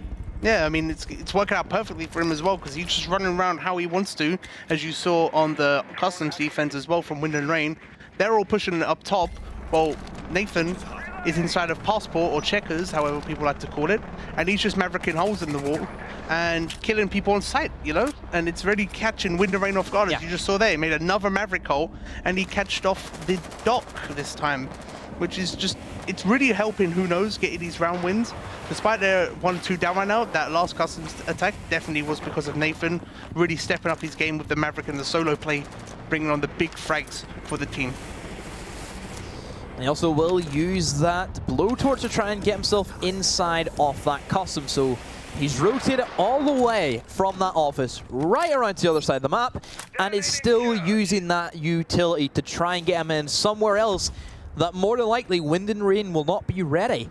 Tyrant did get picked off quite early on. I wonder if any of those goo mines will be sticking about, and certainly on a bomb site like B, you need that, just that immediate intel. As soon as the little, you know, the noise comes out from a goo mine, wow, Blackout straight through. Not just his smoke, but also just the standard smoke as well. Another one for a Blackout, and that would be the drop shot coming in from Nathan. I haven't seen one of those in a while as it comes to a 1 versus 1. He will go for the plant, but Spades is expecting a B instead of an A. Will try and drop through the hatch. Doesn't manage to see the Maverick. Nathan versus Speeds. Nathan will land the first couple of shots, but he is still weaker. That impact nade does miss as well. This is as tense as you can get. You can cut the tension with a knife. Speed swings on round, tries to spot out the Maverick. Still misses his shots. Will he reload? Yes, he will. Knows he still has plenty of time to challenge with the UMP. What will he do? Nathan still lying down. Just waiting for the angle. And Nathan, again, massive from the Maverick. Gets Who Knows right back onto the horse. And they're off. Like you said, lone wolf player. He's getting them impact frags. He's getting off people where they shouldn't be getting picked off from, and then he's making that big clutch at the end as well, getting that 2v1. Played it very well, held the off angle to Speeds. Didn't know exactly where he was. He thought he might be standing or crouched, but no, he's prone behind the mattress, and he can't see him. My, oh my. Nathan certainly looking to try and take MVP, I think, of this match. Definitely. Like, even in Bank, his attacks on Maverick were also excellent. Sure, Proc stole the show in his defense. This time, Proc's quite quiet on the attack. Yeah, a lot quieter than before, but maybe he's just it doesn't a defense matter. Player, you know? Nathan's stepping up. He's doing his job. He's taking his part for the team, and he's letting them get the kills instead. So let's move into our next bomb site, which will be back up to the Armory. So we've seen a nice little Vent Armory Customs, Vent Armory. Maybe we'll see Customs after this, who knows? Well, who knows, don't know. Is there in the attack? No. I always hate that. I always hate the fact that teams have like puns in that name. That makes it really awkward for casters. Yeah. Like what's another awkward one I think we've had? I'm trying to think. Obviously IDK, but yeah, that's old news by now. That's a hit or miss, really. Yeah. I can't think. There's a couple of players' names who are really awkward as well. My man. I don't think that one's not awkward, bad. but it's not awkward. Funny. But there's certain phrases and names and stuff that it's kind of like a funny pun, but it's not a very good pun, you know. I can't think of anyone off the top of my head. Who knows? See, there you go again. Like, see, what can I do? Just make some more dad jokes. Just make some more. What? I don't make dad jokes. I make funny jokes. No. No? Okay.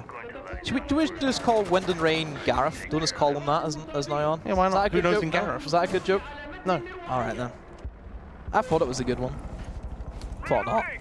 But hey, let's hop in to our round number 5, which has already begun. The bit of drone work will be sent in, and this time instead of that armory take where they tried to push in through security, Who Knows have completely rotated their strategy and is going to go for the much more untouched bomb site of that archive. Proc's just barely missing out on the kill onto that Legion as he does live to fight another day, but that has pushed anybody out of that little concrete area, which is quite pesky for a lot of planters to deal with in some scenarios.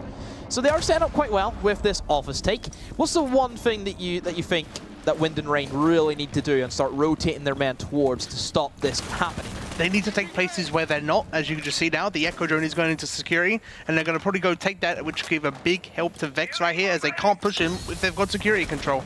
And Vex getting a lovely shot onto the Jackal of Ghost, which is going to impact around as well, because that smoke grenade's gone, and now they can't do a great part in Archive, but they have an IQ, and they've got an Echo and a Valkyrie, and they're not being found. So they're actually going to be using their utility properly this time, but Ace is not really going to be looking for those cameras, as he's right next to one, but he hasn't scanned. He does find the Echo Drone on his drone, but the Echo Drone does... he doesn't find a Valcam. Gets away. Unfortunate. There's still a bit of utility still to be used by who knows. I'd imagine Proc still has his frag grenades to potentially, I'd imagine, try and stop a bandit trick. However, that Maverick call that was made will be used against who knows, as they still got a kill from it, even though before Blackout did push in and managed to find one. Prox has just took the forefront of the shots and does get sent right back by Speeds, makes up for his previous mistake inside of that 1 versus 1 clutch. Echo Drone will also get rotated, but that IQ is still available. Both of the Echo Drones are going to be inside a B. Isn't this a time where you quickly pull out your scanner just to see for one? Especially in these crucial seconds, 25 seconds left, as he's been Echo Droned himself, and he's not doing anything about it, but he's going to push and get this Valkyrie, who's on the C4 and does get injured. You see his foot? Oh, he's been traded. It's injured for injured. Oh, no, he's not injured. He was I he's injured. He's dead, so. My bad. Like injured. Yeah, sometimes whenever someone prones, it looks as if they've been down. Yeah. You know, that down animation is very... I always think that looks like that. It happens just whenever you're also just playing the game in general, not just the first person. Especially without points on and you hear the proning sound. Yeah. But again, like you said, Ace, IQ, didn't find any Echo Drones or Valcams, it looked like, and it really costed them that round there, because they had the information of where they are and what they're pushing, and they could just wait. They don't have to peek. Yeah. It's a matter of fact of, if you're going to be using an operator like IQ, you use the intel, you try and use that gadget, which is what it's meant for, is countering Echo Drones and Valkyries. If you want to pick that operator to frag with, do not pick IQ, pick something else, because it's just a waste. Definitely. We've seen that with different teams throughout the course of just the history of Siege, where teams are bringing these operators, but they're not utilizing it to the best of their ability. For comfort. Like Twitch. You don't always need a Twitch now, but people will still pick her just because she's got a great gun. Yeah. But I do think, though, if someone needs to go the IQ, it should be like Prox or Ghost. He's always pushing with the It should be a flex player. Like, Ace is that guy who has been very strong on the attacks throughout the season. He is one been stepping up. You know, he's got a couple of plays of the week, 3Ks, 4Ks, whatever he's had. If he wants to play a fragging operator, do not put him on one if they lose the IQ. That could be the end of the run, simply off an Echo. Luckily, though, no Valkyrie or Echo again from the vent hold, even though they are bringing the Mute and the Legion, which doesn't make sense, really, in my opinion, if they're not holding above, which they are, never mind. But still, instead of the Legion, bring a Valkyrie, you know, bring an IQ. You don't need the Legion for info if they're pushing office, if you've got a Valcam in there, or for Armory, but they're not doing that. It's very strange. I don't know why they're not using... Oh! How the hell did he just die? Is that from spawn? Yeah. Yeah, that was just a tap fire. Through the wall. Very common pre-fire, actually. That's very unfortunate there. From Tyrant getting picked up as the Legion, as we said earlier. The impact fragger, really, for this match. Yeah, he has been... He was looking very strong within those first 3 rounds. Kind of fell off a little bit. Maybe whenever he gets back onto Signature Ash, and we will see him have much more of a sporadic effect. And on a map like Border, I think he will excel in, because like we've talked about, it's not the same as Bank. You don't have to be as destructive as you have. You can have that more loose and comfort and free of play. So that's why I think will start to happen. We will see those Mute Chalmers cause problems for who knows, but again, they still have Maverick, who will then have to rotate up and just waste just a little bit of time, but still nothing major that's going to come into bite who knows in the long run. And they could have used the Sledge to grenade the jammers as well, but Sledge has died to Harris earlier off the Mute, and Ace is just pushing up solo while he's getting drawn into Archive. As we said earlier, he's not really using his utility as he should. He's just pushing solo, as we can see right here with a drone with him. Although there isn't a Valkyrie or an Echo for this round, there could have been. You know, they could have sick-picked off the Echo, the Legion, sorry. But, yeah, as we said earlier, Tyrant, when he does get those frags or when he does step up, they're winning the rounds. It seems like he's a very impactful player for them. And that every time he's died, they're mainly losing As you can see right now, 4v3 situation for them on the first floor defense. I think it seems to be that whoever gets first blood just seems to win off the momentum. We don't see that too often. Sure, you lose a first blood, but then somehow one of your teammates pulls off a 2K. Yeah. For this match, whoever gets the first blood, it seems to have a much firmer grip on the entire outcome of the match.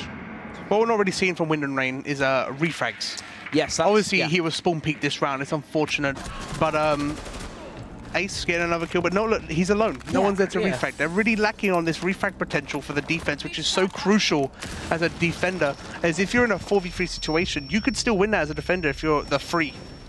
But yeah, 1v3 now. No refrags again. Speeds. Oh no, that was a refrag. In not the best position. You see Spermite run past him. As Spermite will go for the plant, but those smoke canisters will be there. Could potentially upset this round with a kill, and no, Ghost will be there once again as the Jackal plays big against Speeds, and who knows, well, he will walk away with a split 3 rounds to 3 as they then get their defense. So that was as even as we can be. So we've seen Vents and then Armory, first of all, being won both by War. Then we've seen the bounce back on Customs and Vents by who knows. Armory seemed to be the real stronghold for Wind and Rain as they also won on that defense. And Vents proving to be just not the best bomb site for who knows as Wind and Rain have managed to lose that twice. It could come down to that Valkyrie again. You know, 1v3 situation, they're on site. If you have an Echo or Valk, you'd know where they are. But they don't bring it. It's very unfortunate because they're making simple mistakes which they could learn from, which I'm surprised they're not really thinking about. If info ops in this meta on defense is so strong, and if you don't bring info ops, you're not going to win these rounds. They seem to be both teams sticking with similar setups. We're seeing both teams kind of bring the exact same operators. I think the only one has been the Maverick on the side of who knows where they brought it. And they brought more soft destruction this time. And then also who knows have decided to bring a Bandit.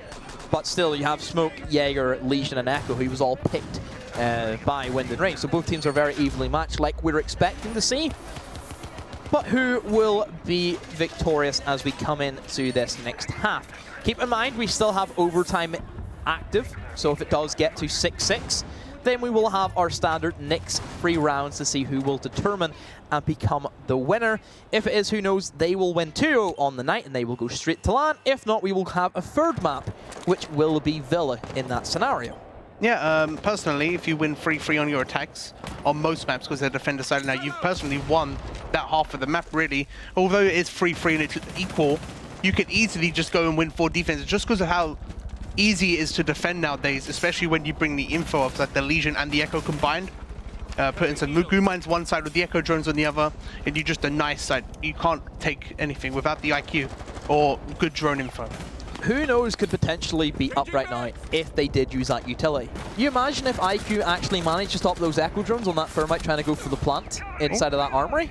Very aggressive play there from Nathan, jumping out the office window to kill a guy on the east stairs, killing the Jackal, which is very good for the roamers and the smoke grenade denial, making Echo even stronger than he was. So who knows will have much more of a stronger hold in towards that office, which we seem to be completely forfeited by Wind and Rain. Like we talked about, they didn't really go for any setup or utility. They just played as freely as they can. Who knows have looked as if they've really been practicing. Of course, we didn't see them inside of week 6 because we did have that boatload of forfeits. So they have, you know, missed a week. Yeah. They've had time to prep for this. They knew whenever we did see Flylo get disqualified, they had already punched their ticket into the playoff. Yeah, like I said, very unfortunate for Who Knows, as they've not been able to play against Flylo because they had to forfeit, and then obviously against us and M&M, very 2 strong teams, which doesn't really show their potential as good as a team like Wind and Rain, where they're middle of the pack, as we said. Yeah. And Who Knows is also middle of the pack as well, but they're showing their dominance right now, winning these first few rounds, winning the half, in my opinion, with the attacks, and obviously winning so dominantly on Bank. So we move in, and that upstairs will still be held with 50 seconds to go. The only player who has been eliminated has been Speeds. Prox will be below, and Tyrant will take full advantage of that unsuspecting Legion, as he will get the first kill on the board for Wind and Rain on the attack. Tyrant also trying to play aggressive, As this nade actually comes in from No Thumbs, as Nathan will rotate in towards that L hallway. Harris with another one will eliminate Ace. It's a 4 versus 2. However, 2 attackers are still on such low HP. Vex has the angles covered. An easy plant for Blackout. Nathan, that reinforced wall will come in to bite. Who knows? As all he can do is sit and wait. Tyrant will be starting to pressure in towards that main stairs, but the angle's being held. Easy kill again for Vex. And Wind and Rain get their first attack. That is as basic as you want from an armory attack. Yep, very well played from Harris, getting them 2 picks on the attack. Very aggressive as well, not getting refragged, which is very good to see from the attackers, getting that aggressive and hitting their shots. That's really important on the attacks here. If you don't hit your shots, you're not going to win these rounds. You know, kill 5, win the round. But yeah, Nathan loves to sit on that floor prone, doesn't he? Yeah, it's just a very awkward angle where you're never really looking for a prone player right into the right-hand side corner. More than likely, you would expect the angle being held from the wall. Yeah.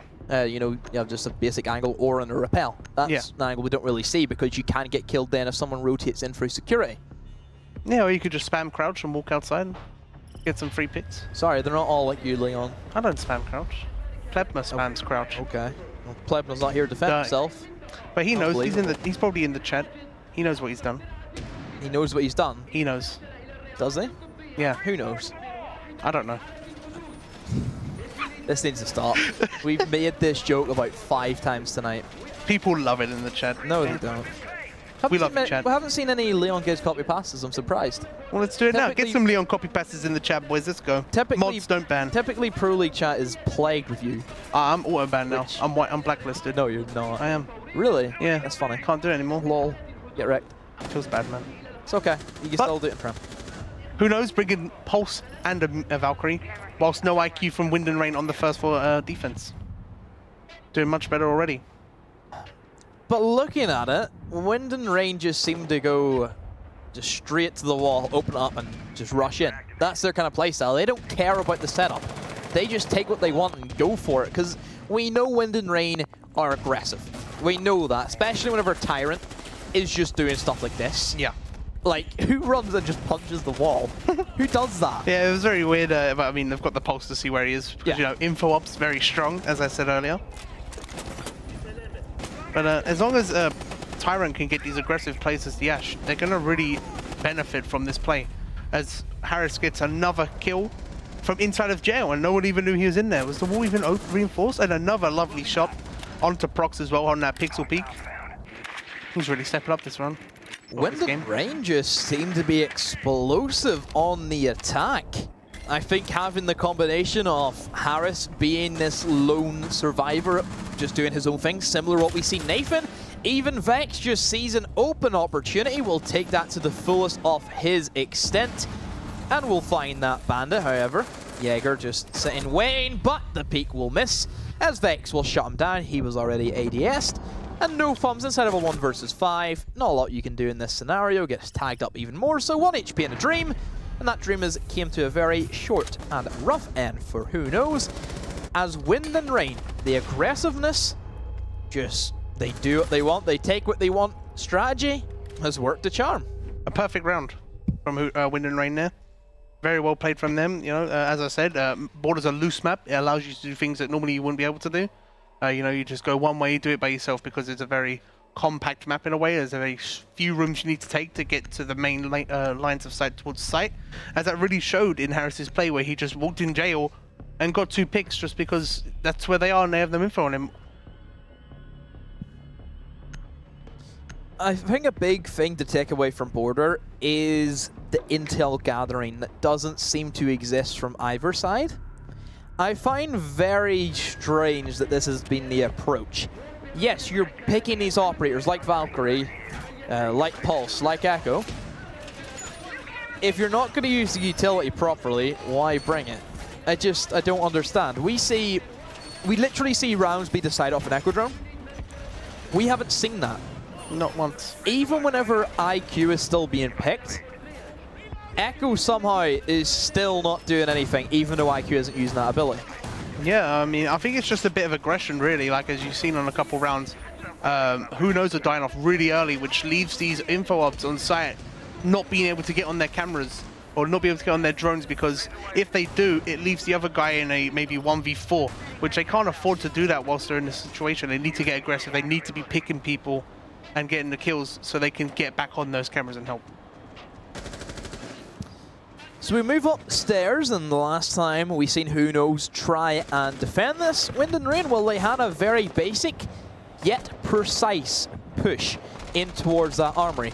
Oh, wow. Quick run out. That will be the difference. We've talked about this. The first blood for either side seems to just win it off a snowball. Yeah. I don't know what it is about this matchup, but that seems to be the outcome. So if it keeps going the way it is, then we should see Who Knows win this. I think it ties into them not wanting to get aggressive and potentially lose the round when they've got that deficit, you know?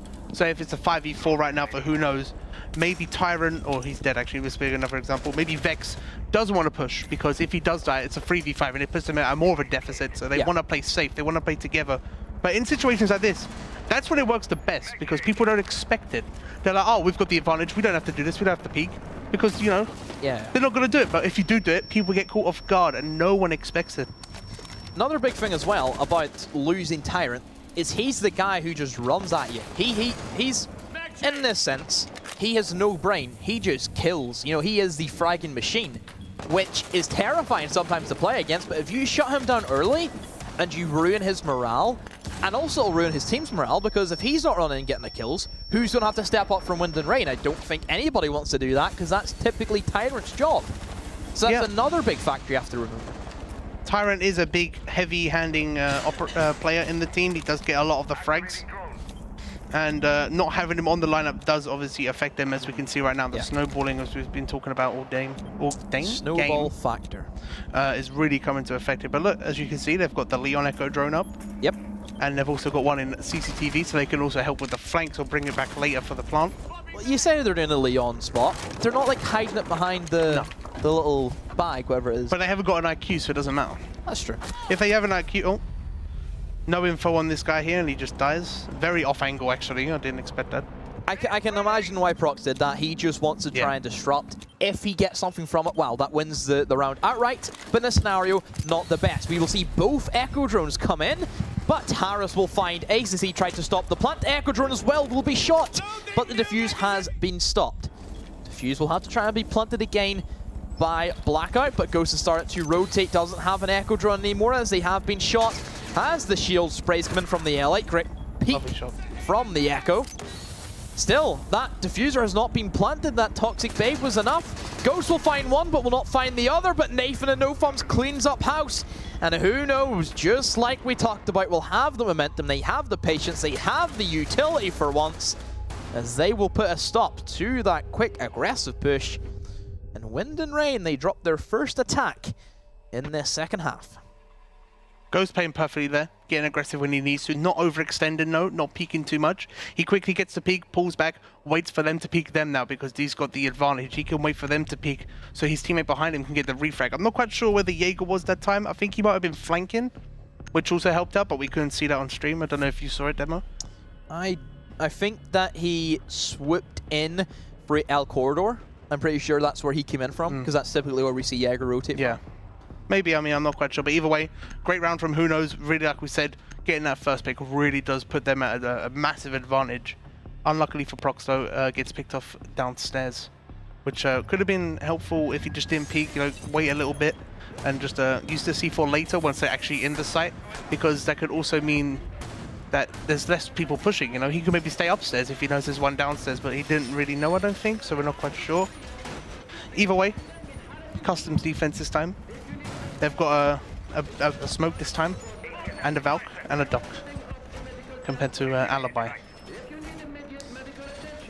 I'm curious to see the positioning, which for this particular bomb site, and also another thing I want to touch upon is that bathroom tellers. You said earlier that it plays out very one-dimensional. There's only really one way you can defend it, one way you can push it. But a big standout for me is the positioning and where teams place their operators. Yeah. Because yes, typically we see teams reinforce Fountain, they try and hold in towards Office as long as they can, but sometimes positioning is the key. who's to say that we couldn't see some aggressiveness on a bathroom tellers where they try and rush out of army, try and catch people by surprise. And that's a big thing for me as a positioning, which I see different in every single team. And certainly this Customs looks to be much more different position compared to how Wind and Rain had their defense. And even starting off, they have an aggressive roamer sitting inside of tellers, because this is sometimes where we see a lone attacker try and push in from. And Ghost will do just that. Finds Harris, but loses a lot of HP from it. But of course, they have procs on the dock, as he will be able to stand them back up. Killer, one of the main fraggers right now for Wind and Rain. Like we said again, probably going to win this right now because of snowballing. However, it is custom, so they are more likely to lose it, as it is not really a favorite bomb site. Very easy to attack. Either way, though, they've got their setup kind of alright. They did have the dock in CCTV, which is pulled out, which is kind of unusual. You would normally see the bandit and smoke on site, so they can bandit, trick, and deny sight. And then 3 people playing upstairs, which would be the dock, Jaeger, and the Valkyrie, all playing together inside of security, just helping each other, you know. Put the dock behind the desk, he gets the long angle. Put the Valkyrie behind the corner hatch, or the Jaeger because of the strong gun. And then Valkyrie can also just roam with the cameras, make sure that they just can't get in like the random spots, like we just saw with Harris in Tellers. Prox will be droned out as he is stuck inside a small office, as he will start to get aggressed on by, but the crossfires are there. However, Tyrant swoops in and gets the kill onto Prox's head. And Tyrant still full HP as well. Blackout has took quite a number from some of those tags, but so has Ghost. Tyrant will open up the hatch, and maybe he may try and challenge in towards the vents, and he will go against that Valkyrie, who we know is on extremely low HP, as he rotates in. Nathan and Valkyrie both just rotating in towards that vent. Nathan just lurking, as Fums will be playing inside of that supply closet. Has the shotgun. We've seen Smoke's challenge from this position before, and it will work a beauty. Blackout falls, and a 3 versus 2 goes in favor of the defense, as Nathan will still be lurking. I think they know he's located inside of that vent, as Fums still aggressive with the shotgun, misses that one. Tyrant really needs to step up here. He needs to get that kill. Oh, never mind. No, he doesn't. Caster's curse, Leon. I'm sorry to say. He needed to get that kill on the Jaeger to really put it back down, but it's going to really be hard for Speeds right now, as he has got to push multiple angles, which he can be peeked from any time. And Nathan on the floor again. Gets the prone peek. At this stage, I have seen Nathan prone peek a lot. I don't think I've seen him off the floor. I've seen him do it a lot, so I'm pretty sure we've seen him drop shot at stage as well. Yeah, that one time in the fence attack, or defense. Yeah, he was on the Maverick. So yeah, surely at this stage, shouldn't you just like pre-fire at the bottom? Just aim at the feet. I would pre-fire at the bottom. Yeah, I mean they should. You surely play style. Adapt. Exactly. That should be it. Adapt, improvise, overcome. Oh, that was nice. You happy with that? I am. Oh, I thought you made that up. You stole that from someone. Yeah, I probably haven't heard it, demo. Unbelievable. Unfortunate for you. So we square off into 5 rounds apiece. That early attacking lead that Wind and Rain had has, well, come to naught. Could we be on for our first overtime of the evening? Potentially. We'll find out as soon as the round starts, really, who gets the first kill at this point. As we've said multiple times, the first pick on either side wins the round. Which it looks like it's just staying like that, isn't it? It doesn't matter what bomb site, they're just doing that same thing over and over again, getting them peaks and then just winning the rounds in the defense, which is really helping out their procs. And I don't know who got the first goal last time, but procs, who I've seen mainly get them big frags at the beginning, really stepping up for who knows. I would love to see the statistics for the opening kills to round wins. Yeah. That's what I would love to see. That would be a good stat. That would be a really important stat to see, because this match is either one or two ways. It's either been, you know, just an outright first blood, steamroll, snowball, whatever you want to call it, or sometimes it has been down to the wire. But there's one thing which I have seen different compared to every other match inside of Prem. There has been no massive clutch. Every round that has been won has been decisive by whoever won it. There was no, oh, that nearly went wrong. Except for that 1-1v2. That wasn't, but it wasn't like a massive 1-3-4 upset that we've seen throughout this season. It's just because they're playing well. It's just been very decisive from both teams. I just don't think they're playing, you know, they're playing well. They're not peaking aggressively, they're playing together. That's really important. Unluckily here, as Tyrant does get the peek onto Prox downstairs. Very aggressive, actually. 30 seconds in and he's already got Forest, or waiting room as people call it. I call it Forest personally, but... Forest? Yeah. No, we call it Junk weird names, don't you? Yeah, well... There's a compass that tells you what it's called, Leon. People don't... Come on. We have our calls, alright? Oh, sorry, I'm a protein.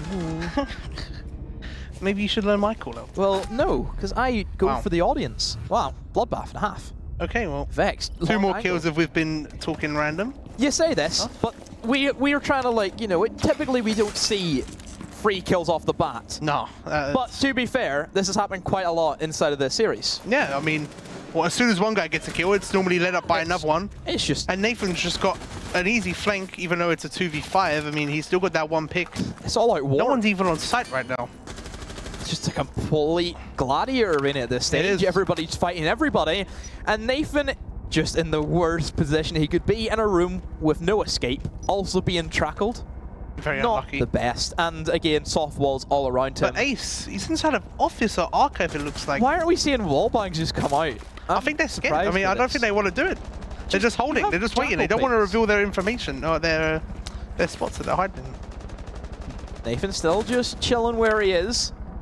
And Ace still holding from above, so nobody is actually in A. This is, you know, free real estate, I believe is what we like to refer to it, and this Vex will finally finish off Nathan, just playing with him, the cat and mouse, and finally the cat will win. And Speed surely at this stage should know that the bomb site has been left uncontrolled. He still does have a C4 though. Thermite is outside main door with a diffuser, so he's got a long time to rotate. I know there's 40 seconds left, but you know, it still takes off 10 seconds each time. It allows him to rotate and find out maybe a potential spot that he could be planting in, as he's got a bunch of holes upstairs to deny these plants.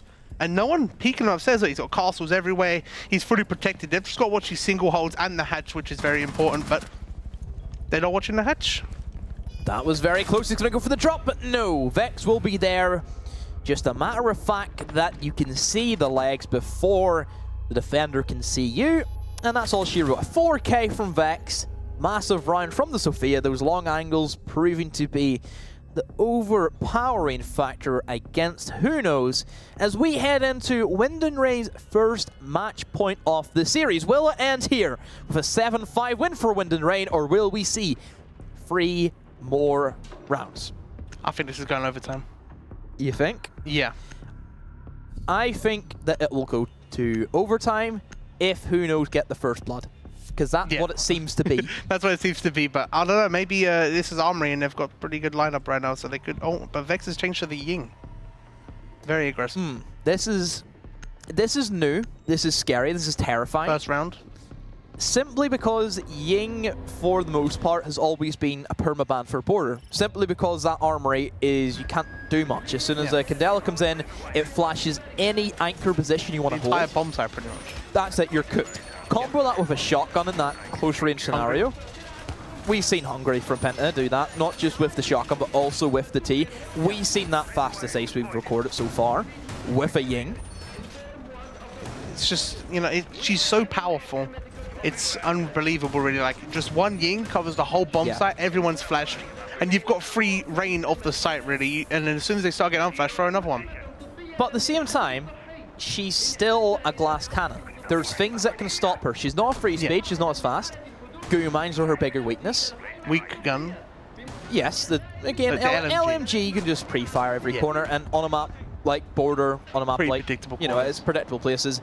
Again, intel, any intel counters her. It's an easy pre-fire for the most part if you manage to have like a Maestro camera tagging her or the Echo drone just stunning her. There is counters to Ying. So this is where Wind and Rain need to play around the power that they have. You look at Penta. Penta check off everything they can, then they finally use all of their utility, and it works a charm. Will Wind and Rain do that, or will they just go in deep and just, without doing anything, just rush?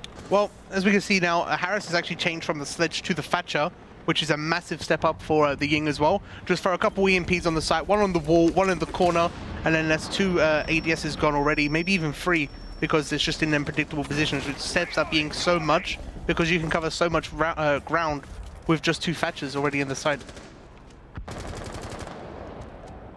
So we head in, and already you can see that the first bit of utility is going to be used, I'd imagine, as either Tyrant will try and use his ass launchers from below, or he will then also try and use, Harris will use those EMPs to try and open up that wall.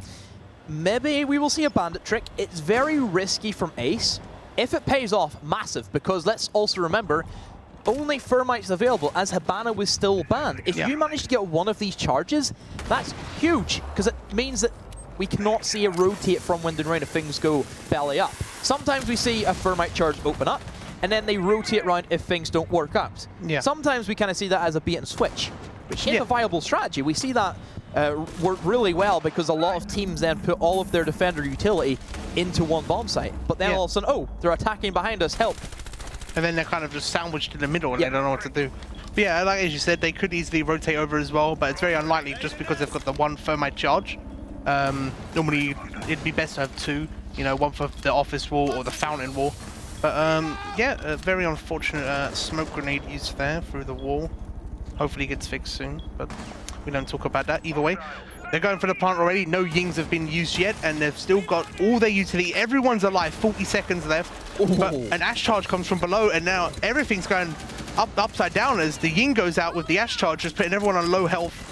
And flashbangs come out from the Yin Candela, and the diffuser goes down from Blackout, which allows everyone to just fall back and get rid of the site. That's it. Once the diffuser gets planted, you as a defender turn into an attacker, and the attackers are now the defenders. Prox and Nathan, what can they do? Prox has finally eliminated that Ying who caused so much mayhem and chaos. Nathan below the same rotation will find one for his troubles, but half of the diffuser time has already been ticked away. Harris with the long angle onto Prox. This is all but said and done. Nathan, what can you do? 1 versus 3. Time is ticking away. Harris will shoot him in the back, and we're headed for map number 3. Very well played from Wind and Rain there.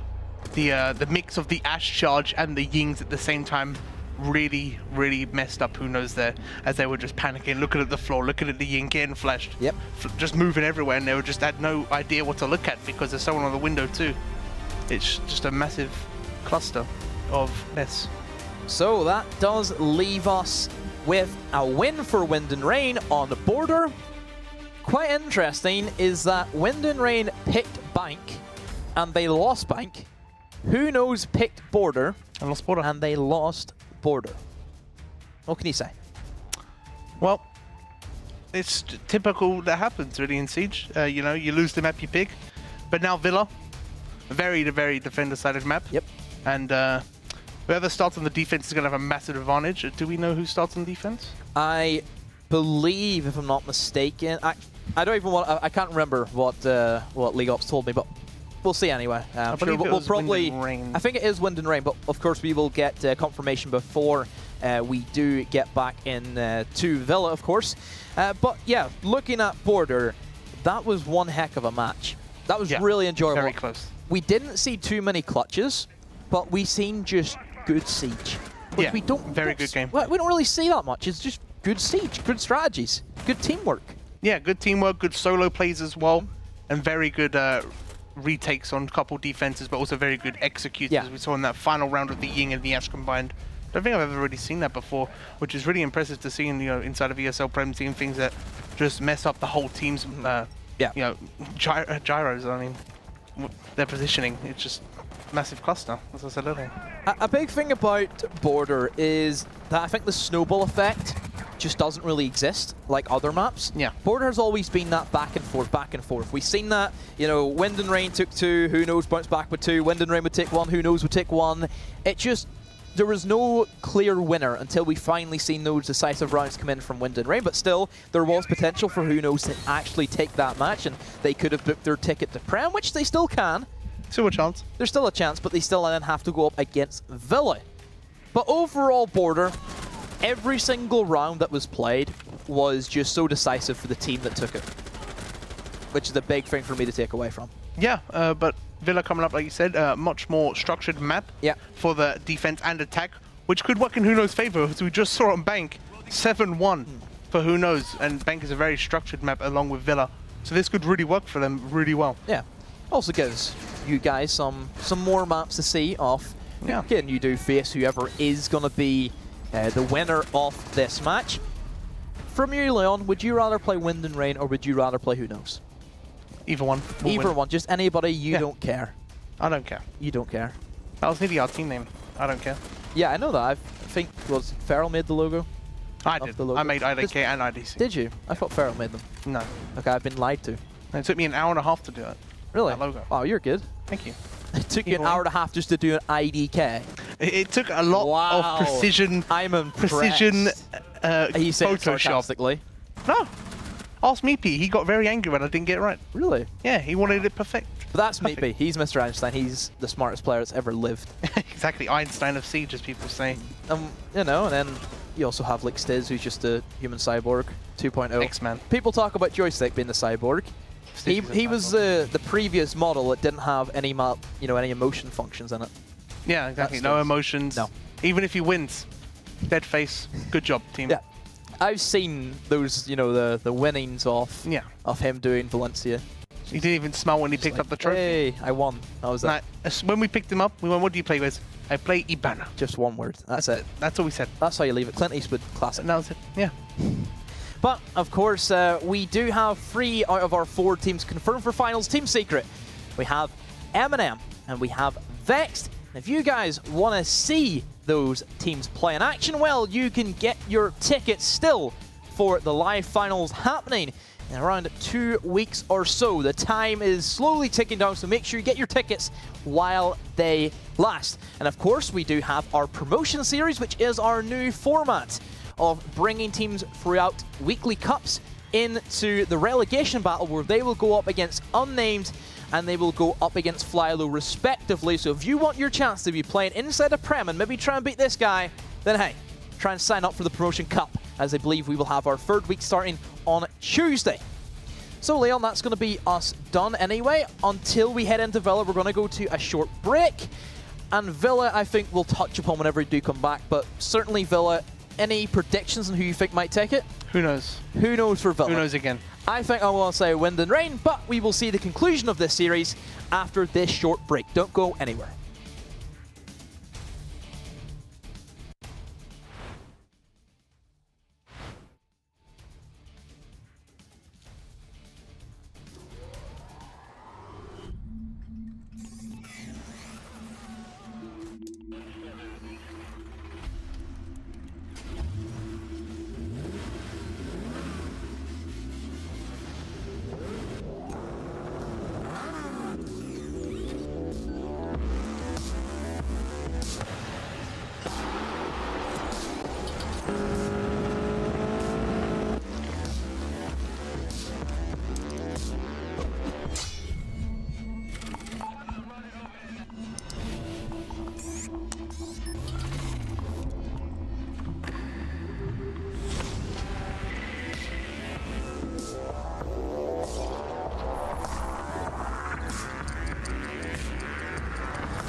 Eliminates the forward, and the distance is shot. Oh, there we go. Finally stays. Once again, that man on the smoke. Pretty quick Stiz gets one. Can he be finished off? Yes, he can. And Team Secret will be your ESL Rainbow Six Premiership champions.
night of action with our only best of 3 of this evening, as that is where we will pick up our untold story, which still needs to be finished. So already we have seen 2 maps being played. One took by either side. It was Bank taking 7 rounds to 1 by Who Knows in a very dominant fashion. And then we've seen Wind and Rain with the bounce back as they win Border quite narrowly by 7 rounds to 5. So, first opinions, Leon, on what we've already seen. Very great best of 3 so far, very close. At least on Border anyway. Yeah. Who Knows just dominated Bank. But it looks like it's getting a lot closer now, and maybe Villa could be even closer. We don't know. If we're going to see overtime, it's going to be Villa, which is why I'd imagine is going to be the case, which will be our next and final map for this evening. This is where we will decide who will join Team Secret, Vexed, and who will also join M&M for that final spot at Manchester for the live finals in 2 weeks' time. So we look at Villa, a map which has only been played this season by Wind and Rain. They played Vexed, which I believe was around week number 5, if I'm not mistaken. Maybe. And they had lost 7 rounds to 5. That's not a big, massive margin against Vexed. He came out top of Group B. They still put up quite a fight, and they could have won it at one point. Yeah, definitely. Very close showing from Wind and Rain on that, and it could even be an even more dominant showing from this one against Who Knows. Either way, though, Who Knows is a very dominant team on the structured maps that we've seen on Bank, where on Border it's a bit loose. You know, they play looser, but that also showed Wind and Rain's dominance on that map too. Yeah. Overall, Wind and end the game. I'm curious to see the play style of Villa, because you look at Bank, it was very controlled, very one-way kind of pushes from a lot of teams. Border was completely different. We've seen the aggressiveness, that looseness. A lot of decisive rounds were won by whoever won the rounds. You know, it was very clean. They had a 4-man advantage. Villa, I think, can go either way, maybe in between the middle, because yes, there is set ways you play it, but you have a lot of flexibility, which is a big thing about Villa. There's multiple ways to push a bomb site. Yeah, definitely. There's many ways to push a bomb site, although it's a very defender-sided map, so it's very hard to push certain ways sometimes. But we'll see what happens now, as Maverick has been banned by Wind and Rain. Not a massive surprise, really, as we did see Nathan really do well with Maverick on that last Border game. And this map is also a great map to use Maverick on, as we do see Who Knows banning Glaz as well. Not a surprise, really. Glaz is overpowered. Glaz is strong. Yeah, last time it was Wind and Rain who banned out the Glaz every single time. But Wind and Rain has decided to ban out Maverick. Yes, maybe because Maverick is strong on a map like Villa, but is it to target ban a particular Nathan? Could be. Or it could just be because how strong Maverick is on this map. But my bet's with Nathan, honestly. He was fragging out quite heavy. He was really doing his part for the team. And looking at the defenders, talking about that trifecta of death, in the first map in Bank, we seen Maestro being let through. Then on Border, we seen Echo being let through. And it would have been nice to see Mira being let through to complete that pattern. But no, it will be Maestro being able to be played. And Harris will pick him up straight away. No surprises, really, with the Echo being banned. Very strong on this map as well. Just consider it is a defender-sided map. It takes a lot of time to get towards the bomb site and start pushing. So banning the Echo really will help on the attack, as Who Knows is starting on the attack as well, which you need to get the rounds on the attack. If you get 3 rounds on attack, you can win Villa very easily like that. Yeah, you want to try and break even as much as you can. Yeah. Even if you do, I think the minimum is 2. If you can get 2, there's still hope. There's still a chance. If you're staring down the barrel of 5-1, it's hard, very hard. You know, you've played in those scenarios. Yeah, I mean, we're a Villa team. This is your map. This is our map. It's the only map you've won at. I've got nothing to say back. You've got nothing to say. Not for that one, no. It's true. We're a Villa team, that's all we are, man. No Villa for you the rest of the season. Nah, it feels bad, man. Well, no, because it's a correct decision from any Pro League team if they actually want to do well in the competition. I thought you should have known that. Every team wants to win. So why didn't Mels ban it? No answers. Have to find out later, I guess. Either way, starting off in the statue trophy, I think it's the second favoured bomb site, but Avian is definitely the most favoured bomb site.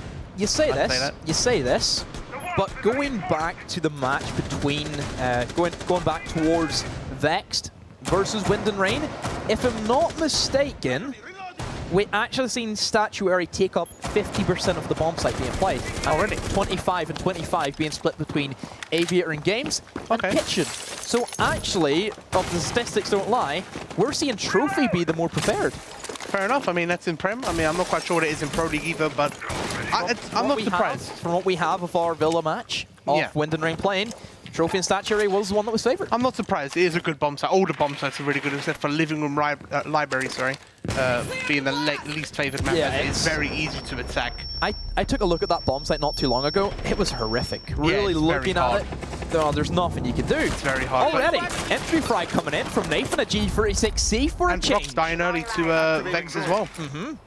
Very nice shot there from Nathan getting out the early pick, getting the refrag onto him, so very important for these Villa attacks. But still, Who Knows managed to get the first blood, so if the trend fits, then we should see Who Knows just snowball Actually, this. Wind and Rain got the first pick. Did they? I thought it was Nathan got it.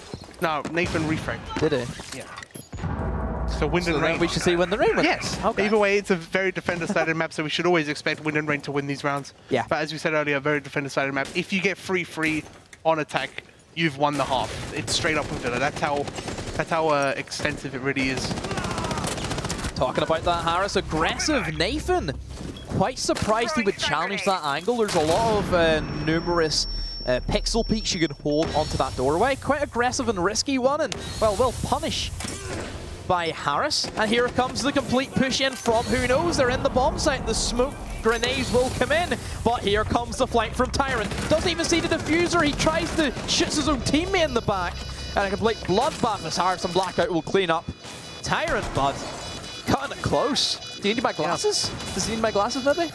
I don't know. I mean, he can't see really, can he? No. Very good retake, though, from Wind and Rain there. Although it was a very aggressive push from Who Knows, though.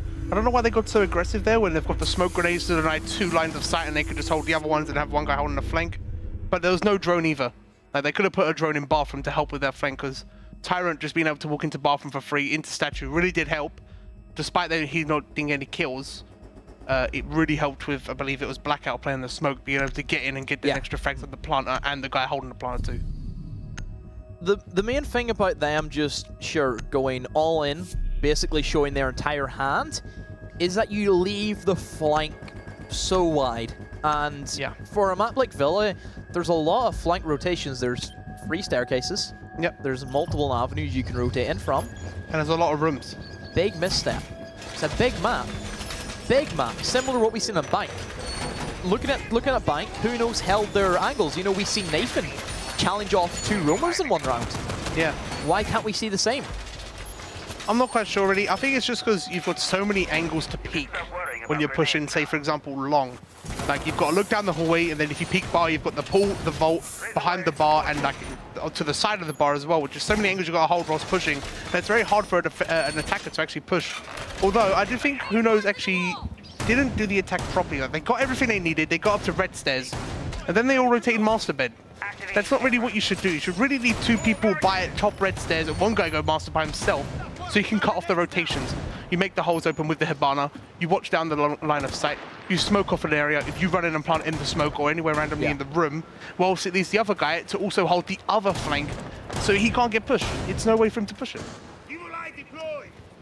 So we move into our next round, and it will be that first AVG. So we go in, and looking at the setup, they have decided to shotgun out the entire top of that L quad wall. That may be for a potential smoke, or it could be an option for Tyrant to try and go for the impact trick, which is also a very viable tactic. For the first time, actually, an interesting fact is that we're seeing Hibana being brought, as she was banned the other times that we've seen both of these teams square off, in Bank and also inside of Border. Already, and hole will be opened up.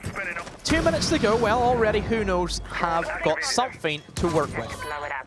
Very weird there. Blackout has got the impact of smoke to do the impact rate. I know the hole might have been a bit too low to get the Hibana chance, but at least try, you know? Don't just waste your impacts and just sit there doing nothing. You're sitting there on the cam watching it being open. I mean, you could probably get half the pellets if you impacted that, but he didn't try. It's very strange considering he took the impacts.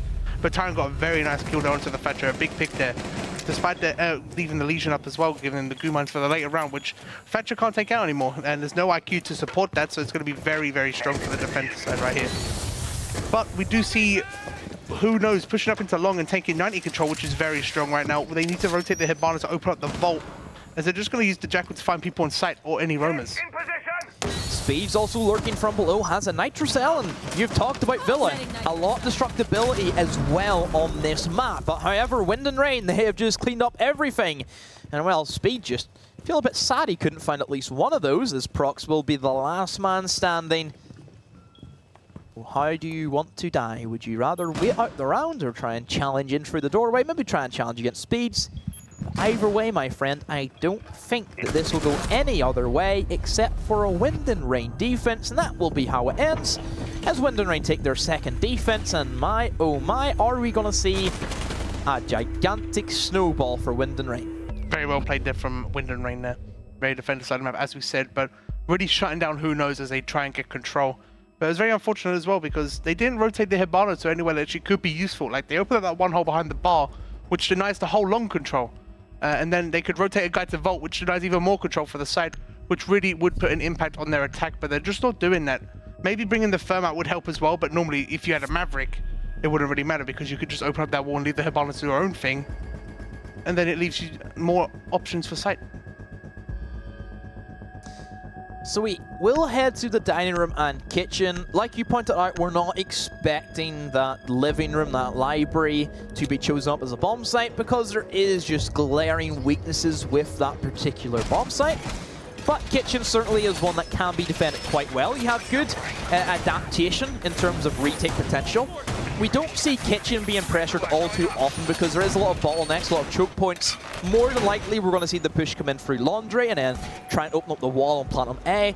This is where we see an operator like Montagna be very dominant. Yeah. And he just walks in, you can't kill him, he gains so much intel. Also has smokes to try and combo with the plant. But then at the same time, defenders, they have a lot of free range in terms of their roam game. They can roam upstairs. There's a heck load of destructibility on the top floor that maybe you could play off from if the attackers just want to solo in free laundry. But at the same time, if we manage to see Prox get himself inside a bedroom, he can go crazy like it's Christmas Day. Yeah, definitely. I mean, he's got all that destructibility, like you said, and the Valcam to support them inside the master bed. Very strange castles, though, coming out from, who is that? Sorry, Harris, on the secret stairs. Letting them just have full secret control, which is quite unusual because that's such a strong point in the defense that if you just let them have it, they could rush. They just fear it, let them run in, and that's kitchen control really. But as we said, library not really being the preferred site, they're going to go to kitchen. But it looks like they've got a very light setup upstairs. I can't really see anyone but Tyrant. Oh no, Speed's up there too, I'm blind. Either way, Ghost is already in bathroom, and he's going to challenge Tyrant as Tyrant's going to go for the peak and loses the fight there. Very unusual there because he did get goo-mined. But he's done a bit of damage. Sure, he got killed, but he's done something, and Speeds can still try and apply some pressure. Vex with a kill onto Asen. That will get them back into it.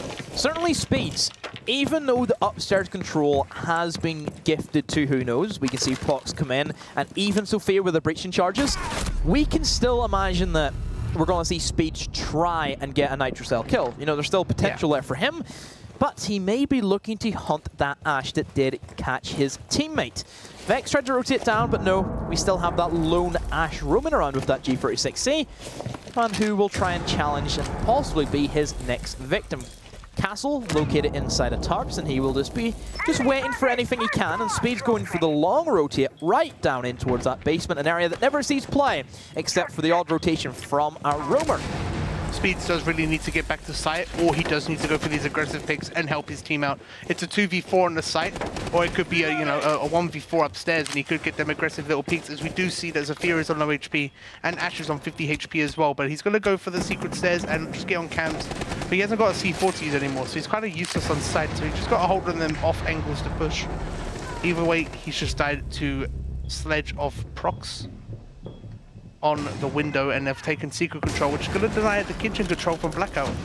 As Harris is going up the stairs of red, flanking, and there's no drones. Oh, there is a drone, but no one's on it, allowing big flank potential right now, as there's no Claymore either. No way to tell if he's pushing up, because Nomad isn't available yet.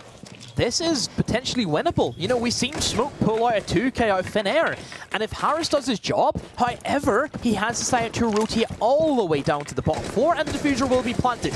Blackout will try and challenge with the SMG-11, but above Nathan will be located. Actually, he managed to find a long angle all the way from Laundry, and it will be stuck to the castle. Finds one kill for his troubles, but really an impactless frag at it as long as there is somebody upstairs holding above. Well, Harris has no chance at going for a defuse. Rotates in, or even the wall's going to be open that he can try and challenge in towards Laundry. As Flashes and Sophia grenades get sent in, as he does try and peek on in. Hey, look, another lying down prone Habana this time, and no thumbs will lose that bomb site. Tries to stick to defuse, but I'm sure the calls will be made. An easy tap for Nathan, and Harris falls, and well, who knows, finally get themselves on the board. Very well played from Hunos there, taking what they needed and not overextending, as we did see as well. They got the first pick, and ultimately that won them the round again.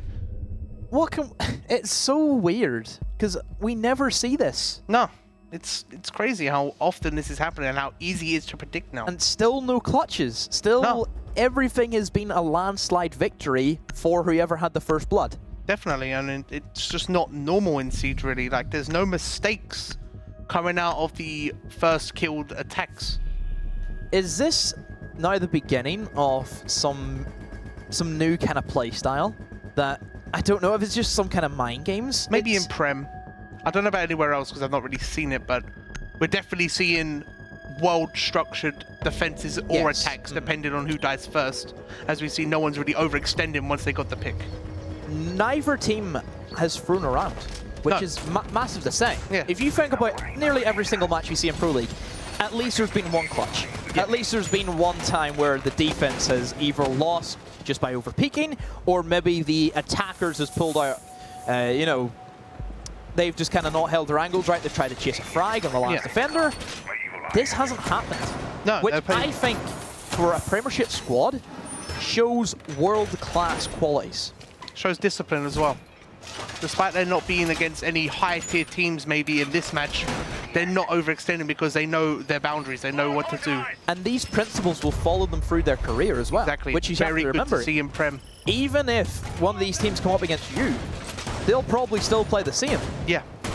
Which, again, let's say, for example, you're playing against somebody of this playstyle, and you know for a fact that if you're stuck in a 1 versus 4, the defense or the attack will always be ready and you will have no chance. Does that kind of give you like that mentality factor where, what's the point? I'm not going to win it.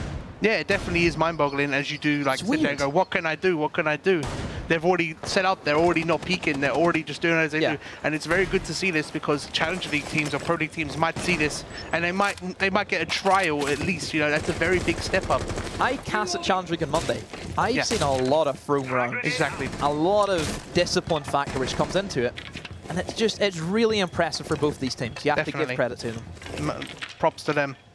So we head into our statuary room once again, and certainly this is looking to be the favorite bomb site for Wind and Rain. This time Tyrant will try and go for the bandit trick. He's been switched off of that Legion.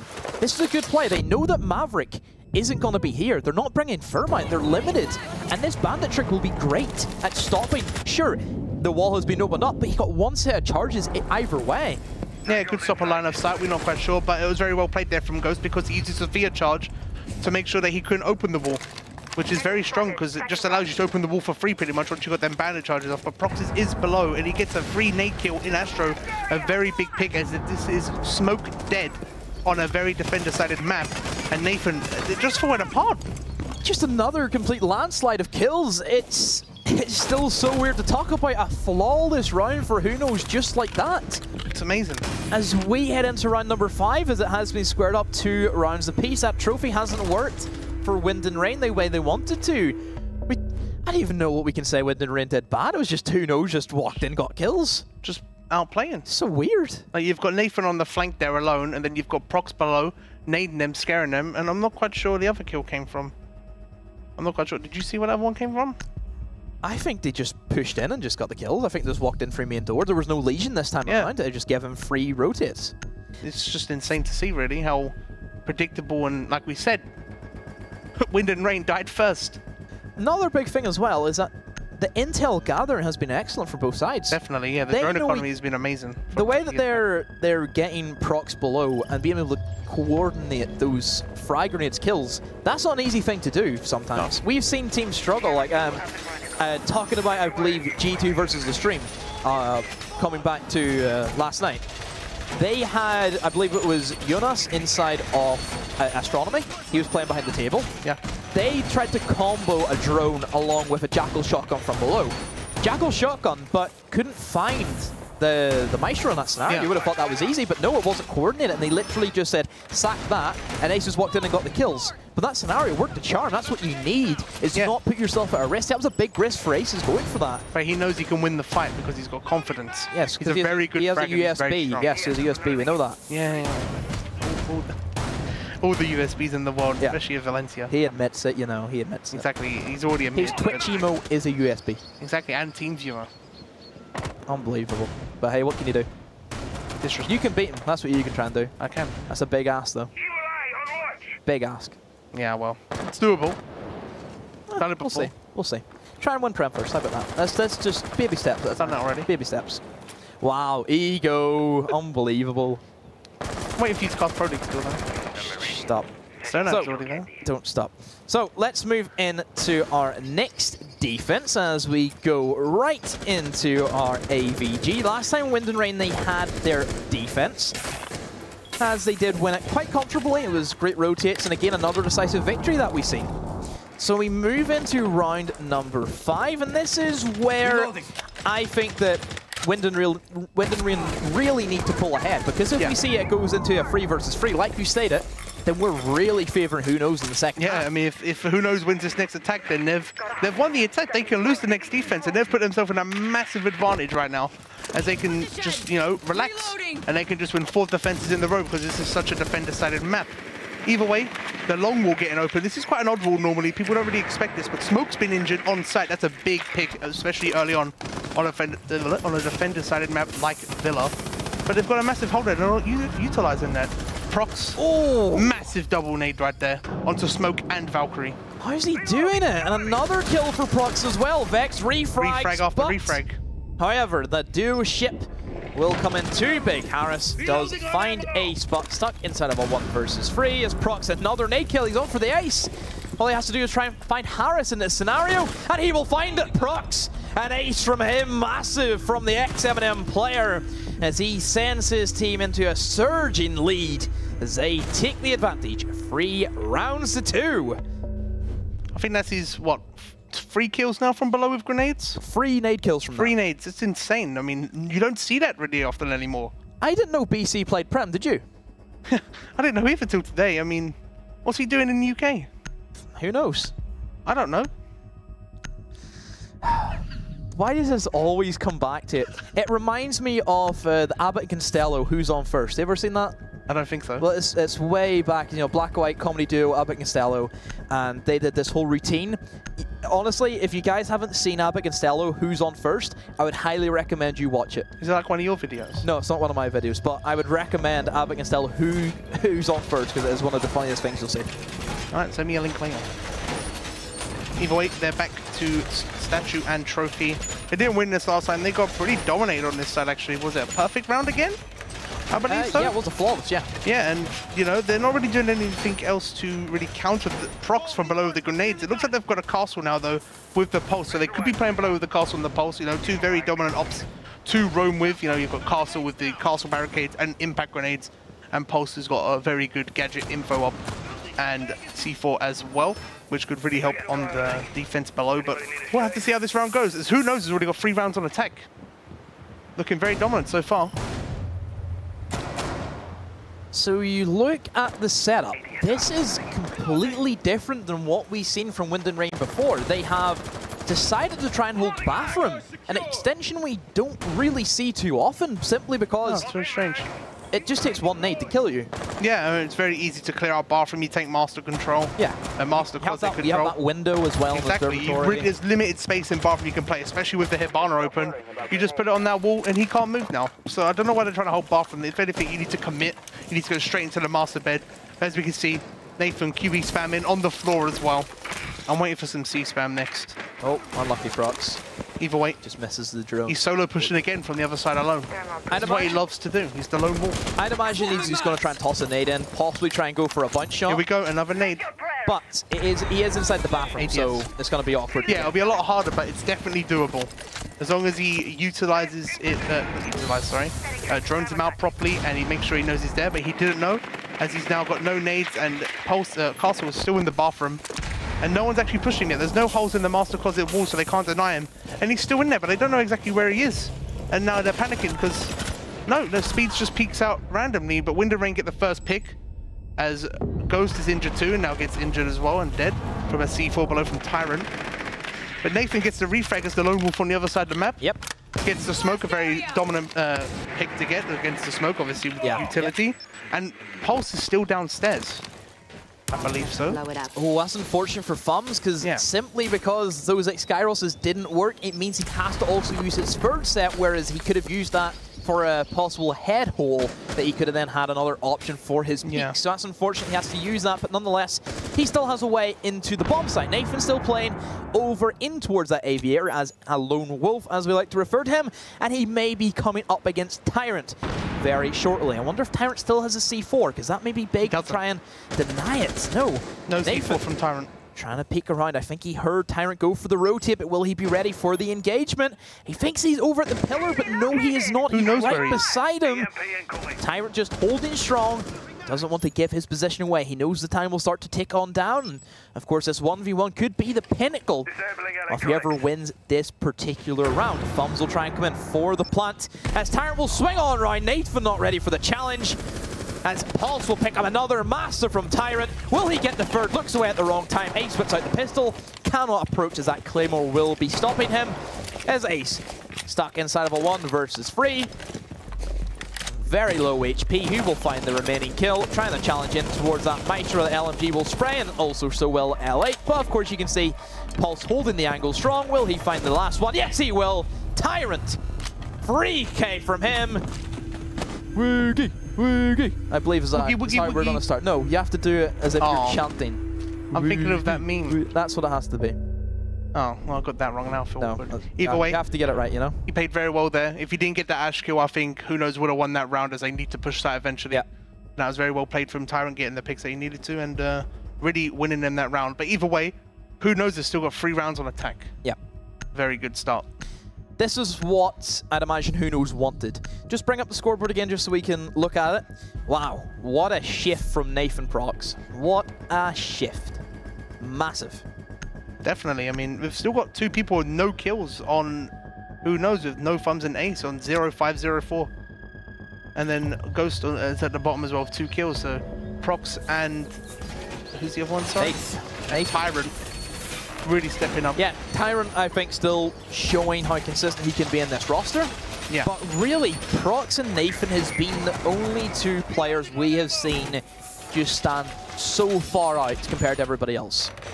You have to say, it's been a 2-man carry. Yeah, so far they've put the time in, they've put the effort in. You know, they've got their kills. They want the win. They want the win. They want to go land. They want to play me. Don't know about that.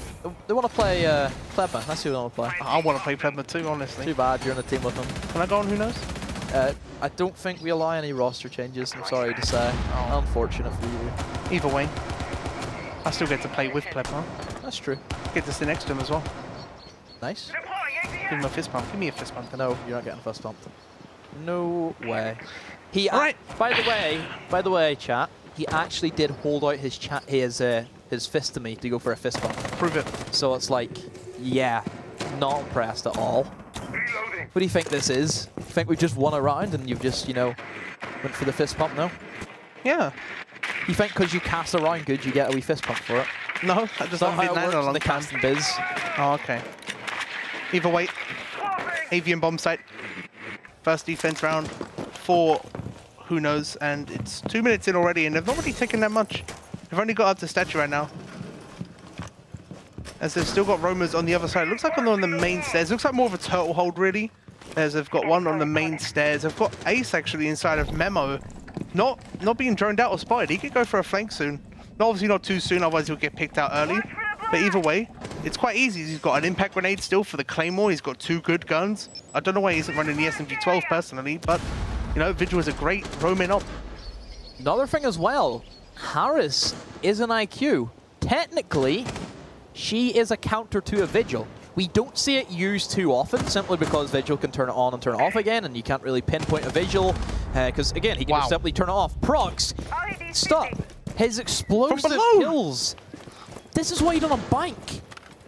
How is he allowed to do this all the time? Like he did it with Sledge, and he did it with Valkyrie and Bank, now he's doing it with Valkyrie on Villa. And, you know, he got 2 big fraggers for them. He got Tyrant and Vex, who Tyrant has been stepping up as well. And Vex from last game doing very well too. I mean, this is looking very bad for Wind and Rain so far. You never know, 2 quick kills could always pull it back, but the way that the trend has been following out for this entire Prem series has been if you get first blood, you win the round, and certainly they've done that, and well, here comes the landslide of rubble that will start to crush and squeeze out every last bit of energy onto Wind and Rain as Blackout in such low HP. Harris, what can he do as he's an IQ? Can't really do much in this scenario he's in, as he will fall. Blackout, 2 HP in a dream. Ace looking for his final kill, and yet again, another flawless round for Who Knows. I can't get over this. I can't. It's pretty insane. Either way, though, Ace really did do a good job there flanking. No drones to really call out the flank, and he got 2 kills from it, which really helped out the round. Although Prox's big C4 kills, again... That was it. That was the decider. That was the decider, ultimately, yeah, but... It seems to be whenever Wind and Rain lose Tyrant, you can see that they just lack the energy that they need to push themselves into the bomb site. Yeah. That's the big thing for me looking at it. Like I said, I think they're just scared. They're just scared to do stuff. I don't know why they're so scared. I mean, they need to step up. They need to start getting these balls and push it into the site, because if they're going to keep doing this on Villa, it's not going to work, because Villa is not a map that helps out with that, especially being a defender-sided map. Maybe Wind and Rain are lacking a bit of the drone work. You know, maybe. I've not really seen a lot of drones from them. You're letting Prox get away, roaming below. Yeah. You would have expected a pre-placed drone from below just to kind of watch the staircases. Yeah. That's kind of what Nothing on Astro as well either. Like, Ace has just walked up. I know he's Vigil, but if you're on the camera, you know he's there. Massive Vigil feed pops up, and you should be able to see him. Like, even though you can't see him, you know he's there. And they're not on the drones, or they haven't got drones to do that. It really seems like they're losing drones early, and they're not able to benefit from having these drones taken out early. I really wish there was something for the spectator so you can see if the drones are dead. Yeah, just a little counter just to see. Yeah. You know, you could have, you know, a little drone symbol and then like X, 1, 2, 3, 4, 5, 6, 7, 8, 9, 10. Exactly. It would be so helpful, because then it allows a bigger insight on how to the drone economy from each attack is and how much it impacts the round. Because you think about it, I've seen teams lose all 5 drones in the prep phase. Yeah. That's horrific. Yeah, it's really very scary. Especially when you look on the defense where you have Legion, Maestro, Echo, Mira, Pulse, you know, all these info ups that you can only ban one of them. Whereas attack, you have 10 drones, and they're very easy to see if you just use your eyes, you know? And there's also a part of me that believes whenever a defense knows that they've just destroyed 5 drones, their roamers can just play with no fear at all. Because sure, you get droned out once, you shoot it, and that's it. You just sit in a corner and they can't know. If you just don't move. They know where you're at, but they don't have, you know, someone pushing and droning because they don't have the drone economy. Exactly. Drone economy in this game is so important, especially now that it's the only way you can really get info on attack. Yeah. I know you've got Dokkaebi, Jackal and stuff, but it's not direct info like Lions Pulse. changed as well. Lions getting changed as well. And, you know, with Mozzie coming out in 3 months' time, for Pro League challenging ESL, trying to get hacked your drones as well. That's 3 drones you could lose, you know? 3 drones. And a Twitch drone at that. That the defenders get as well. That's the bigger impact. That's basically 3 Valkyrie cameras. Exactly, but better. And you don't even know if that's your drone or if it's it's hard to tell. Exactly. So Tyrant will be coming from below as an Ashe, but he will start to get lit up by Prox playing aggressive as that Valkyrie. As Ace will begin his approach on the Vigil, I'm imagining he's going to try and go all the way down and maybe try and rotate up red stairs could be the option, or he might just try and take the fight just straight on through the mid floor. I'll have to see how a Vigil does approach this. He knows the area that Ashe is going to be in, and is Tyrant going to be ready for it as Ace will start to swim on in. So far, Ace has been really good on the roam. Obviously, it's only been 1 round. but he's doing so good, so far so good, but they have taken out Prox. This big Roma as Valkyrie below, as they've dedicated 1, 2, 3 players below, I believe now? No, yeah. 2 players below, potentially a drone as well, but either way, they're dedicating now. They're taking out the players below. They're taking out the important people they need to take out. As Wind and Rain are just taking over site so fast, and it's a 2v4 already, and there's only one defender on site as Ace is going in for the flank from Astro, but it doesn't matter now. They've got site control, and there's only 2 places they need to watch right now. Red Stairs and Astro, and it's already covered by Tyrant and Speeds, but no one's covering Astro. They still have smoke canisters as well, just to make sure that Ace cannot have that free momentum to try and go for these peaks. Trying to find a sliver will tag up Harris, but he will also receive some shots from it. So many angles being held, and once again, Leon, the phenomenon that is the First Blood shows up once again. I can't. I'm about to lose it in a minute. This is unbelievable. I have never seen, in my history of Siege, anything like this series. This is something different for sure, and it's very interesting. There's not been a single clutch in an entire best-of-3 series. 1. Has there been 1 clutch? Well, 1v2. It was a 1v. It's not still a clutch. Massive. It's still a clutch. Okay, big deal. It is a big deal. But it's not. It's really weird. It is weird. It's not normal to see this amount, to see so little mistakes, as you could say. But the biggest mistakes are obviously the early picks at the moment, because whoever gets these early picks are winning the rounds. So if you just don't get picked, you win. You just got to play together on defense. You need to play the crossfires. You need to play together. Make sure you can get refrags, you know? Still go either way. We're neck and neck at the moment. I'm just looking at the chat. Seems very even. Yeah. So what does it literally seems very even. I think that the Twitch community at the moment is split in 2. Can't really tell. Can we get a poll on that? I think it's too late for a poll at this stage. A straw poll, maybe? Straw poll? I don't know.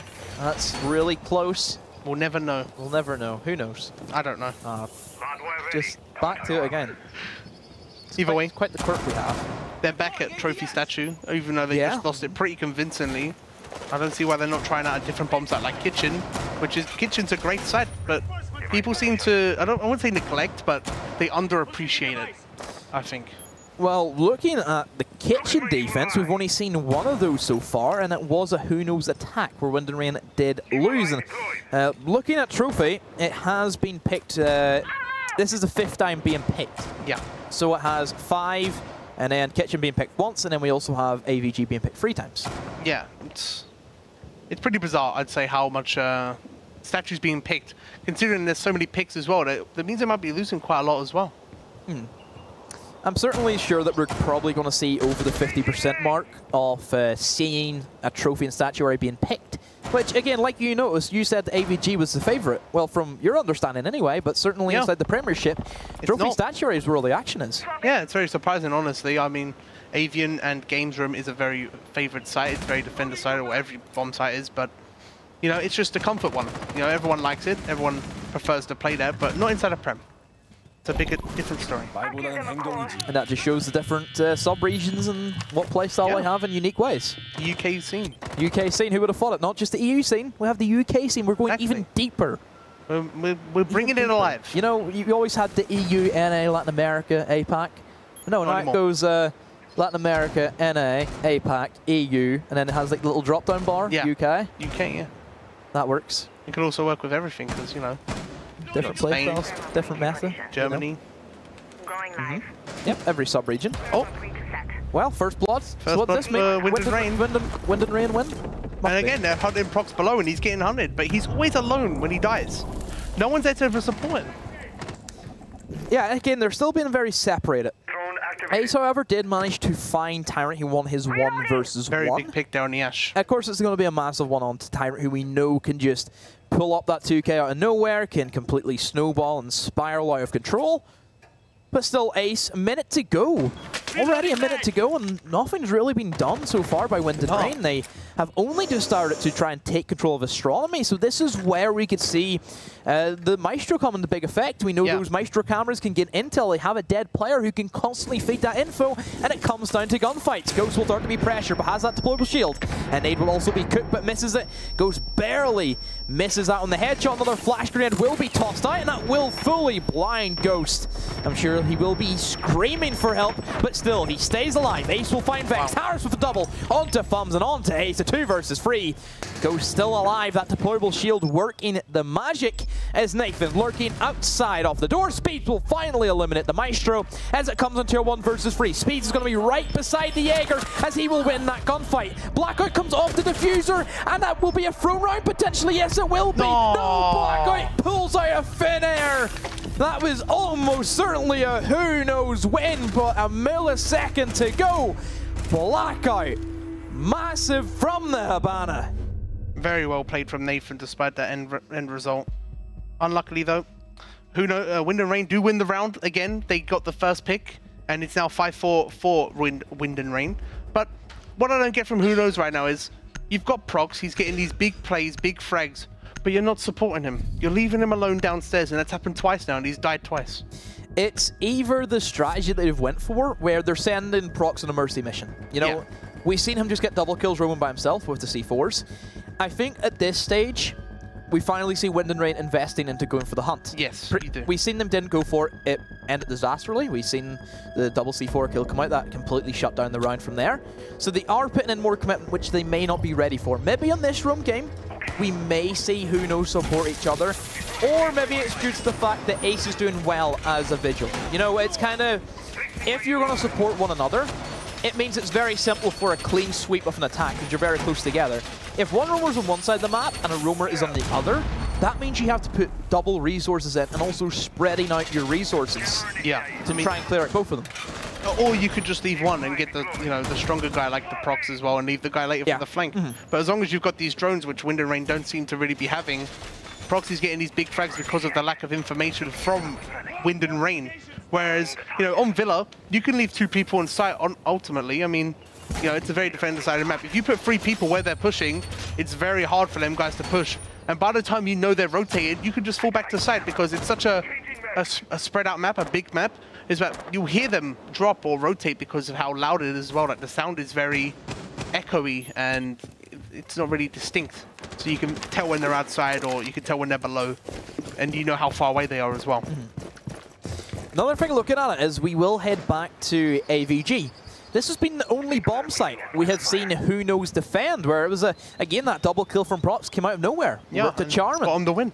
They're not going to be bringing up that Valkyrie this time, though, because this is where I believe Who Knows have realized, hold on a minute, we can't go for it because they actually hunt us. But he's still below, alone. And Ace is all the way over by Memo, by Kitchen, Well, and again, they're droning him again. He's still close, they're a wall Yeah, he's difference. getting closer now, but it's still pretty bizarre to see the Legion roam in. One thing I don't get is it's already just been a minute. There's been no pressure being applied to the 2 roamers, and yet they're backing away from the area they need to defend. If you think about it, in this particular bomb site, all you need is study, and all you need is control of that L corridor. Yeah. That's all you need. Nobody's going to be interested in taking control of the red stairs. Nobody's going to be interested in that. It's very good to take the other side of the map, knowing you have so much control, and that they're limited to one portion of the map, so it allows you to just be free, allow yourself to just push on one side. Open the vault, put a guy on this door. I call it zombie door. I don't know what everyone else calls it. Zombie door? Why do you call it that? Because there's a zombie statue right behind Prox. Oh, really? Yeah. Interesting. And we've got French players, so it's easier for them. Ah, yes. Either way, though, like I said, pushing from the other side is very strong as well because you can just eliminate a load of the map and then you just collapse, You put one guy going to office or one guy going main stairs and there's very little places they can play on site then because they can't flank up from main stairs or behind because you're already pushing. As we say, that no Tyrant does get a kill onto Ace down below, immediately refragged by Nathan onto Dokkaebi. This is going to be a Wind and Rain round, as we could go. If the shoe fits, then it should go that outcome, but it is seem a lot more closer than what we've seen in previous rounds. Could this be the curse that finally gets lifted So we will see those Abandoned charges try and get opened up, but Nathan playing right beside them. That will be an easy pick from him, and that does limit to only one hole from those Abandoned pellets. Nathan again on the prone. On the prone. Will Tyrant be ready? He will get tagged up as Ghost will start to shred in towards Vex. Nathan will find one, but Blackout's there with a free frag. A 2 versus 2, a 1 versus 2 down to Ghost. Has the LMG, he is prying his sights over towards that hole in the wall. Harris will start to rotate in towards that corridor as he will start to try and wait. Nade gets cooked as well. They know where he is inside a vault. As the nade will get cooked but doesn't land, as the diffuser will be planted by Blackout. And that will be stuck. Ghost will now have to rotate and try and retake the bomb site. Fires off a couple of shots but doesn't find anything. And there we go, Harris with a massive hole in the wall. And Wind and Rain are on the verge of making their first LAN appearance, as they will win round number 10 and set themselves up for match point. It's strange. You see them make some weird plays, like putting that hit-barter charge on the inside of the wall, but then they also clutch it out, you know? They bring it down to a 2v2 and they win the 2v2. Harris, big. Yeah, he's really big from stepping up. Harris. 12 and 5 for him. And looking at it, Nath and Prox, 13 and 10. And then Ace, Fums, and Ghost, 4, 2, and 3. Yeah, it's just the Wind and Rain's just fragging out, you know? You can only carry so hard. Yeah. Before the other carries from the other team start stepping up. Yeah, like everyone's getting the kills on Wind and Rain compared to Who Knows who's not really getting those kills that they need to get. But I also feel like it's still, like I said earlier, a lack of team play now coming from Who Knows, because they're just leaving two people roaming. They might be close, but they're not in like a help's arm, you know, an arm's reach of help with each other. Yeah. So we move into potentially the final bomb site of this evening, the final bomb site of our regular season before we head into our live finals. Maybe. And where will this head? So will it be the First Blood story, or will this finally be a change where the First Blood doesn't matter in these circumstances? As we will see the preparation phase come in from Who Knows. They have brought, again, a similar lineup. Prox is back on the Valkyrie. Is this the thing that they needed to change? And hopefully he can be back on his MPX-wise. Well, as we can see from Who Knows, No Thumbs is now the Legion, and they're not bringing us Smoke. I think this is quite weird as well, because Smoke is so good on this map. Yeah, you think about Smoke, sure you have the Toxic Babe, which is good on every single bomb site, but there is a lot of CQB aspects. You have the shotgun in that scenario. The SMG can melt anybody also in short distant range. It would make sense for bringing an operator to fill the shoes. It looks like Prox is getting very aggressive though onto the guy in the 90 window. As it looks like they're going for a change of play right now, as they've got Ace alone on the other side of the map, not really doing anything, and they've brought Prox back onto the site just to see if they'll roam clear still or if they'll just push site directly. But leaving your guys on site on Villa isn't necessarily a bad thing, especially if they're pushing from office, because you've got so much room to play with on the other side of the map. You've got red stairs, you've got, you know, sofa, you've got 90. You can just hold these long angles and not have to worry about getting pushed from behind because you've got cameras, or you just know they're all there because you've got Valcams in office. So it's quite interesting to see Wind and Rain go for the same push they went for last time. They haven't had any interest in going for a Master of Bed push. They, you know, you try and rotate and you open up in towards Vault. They have just went straight in for the L, which is, you know, the more common strategy, but there is more bottlenecks, I would say, going for this side of things, simply because that Vault is so defendable by so many operators. You know, Maestro, we've seen him playing there before with that LMG, can gun down anybody who tries to push on and through. Another thing as well that has been so dominant, I think, has been speeds in the Dokkaebi. Yeah, it's very helping out because he's obviously, like the other round, he's roam clearing and he's got the smoke grenades too, and he's got two very powerful guns. He's got the MK14 and the SMG12, you know, both good at what they do. Like SMG12 is amazing close range, and then MK is great at long range. Well, not looking too good there as he misses his shots onto Prox, but that doesn't matter as Wind and Rain have already gotten themselves 2 kills for their troubles. Prox dashing around, doesn't know what's the safest position he can sit in, as of course that 90 window will start to be pressured. Tyrant in, that is such a deadly position, but the flank just being left open, Speeds falls to Prox, as Tyrant will be starting to look for a kill. This is the worst thing for Prox, as he has been pinged by the Jackal. This is complete mayhem, as Harris will swing on round, find the head onto Prox, at 2 versus 4. Nathan and Fums, the last 2 remaining. Can Nathan pull up where his team cannot? Fums peeking in, he sees one at the stairs, misses it, no. Vex will find Fums, this is crashing down. Nathan, that will be all she wrote. Wind and Rain punched their way through to Manchester as they join the other 3 teams. Congratulations to Wind and Rain, they take the best of 3 series. Commiserations to Who Knows, who put up one heck of a fight. Very well played there from Wind and Rain on these attack rounds, you know, very showing that they can attack on Villa, really. Yeah. Taking out the Roamers. That was 4 attacks in a row. In a row, yep. Crazy. 2 trophy, 2 AVG. Pretty insane, honestly. Very impressive for Villa, at least. Either way, though, very well, very good game. A very good series overall, I'd say. That was, I would say, probably some of the best Siege we've had. Honestly, yeah, definitely. It has been one of the most weirdest games that I've ever witnessed, yet one of the best in terms of just great Siege, which is something we may not be accustomed to in this current meta.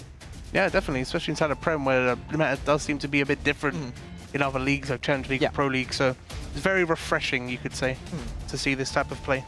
So that means you found your opponent finally. It will be Wind and Rain will join Team Secret. We'll also join Vexed and M&M for our finals in Manchester.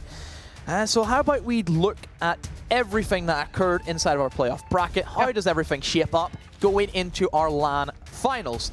Of course, this evening we did have quite a disappointing outcome of affairs where Epsilon have forfeited their match and M&M took the series as a standard default 2-0 win. So that means we have our first semi-final, which is Vexed versus M&M Gaming.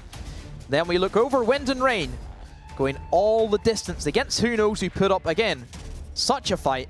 They did take the victory 2-1, and they will face Team Secret in that second semi-final. And of course, we will see both of those matches being played out at the live finals, and then we will finally end that evening with our grand final.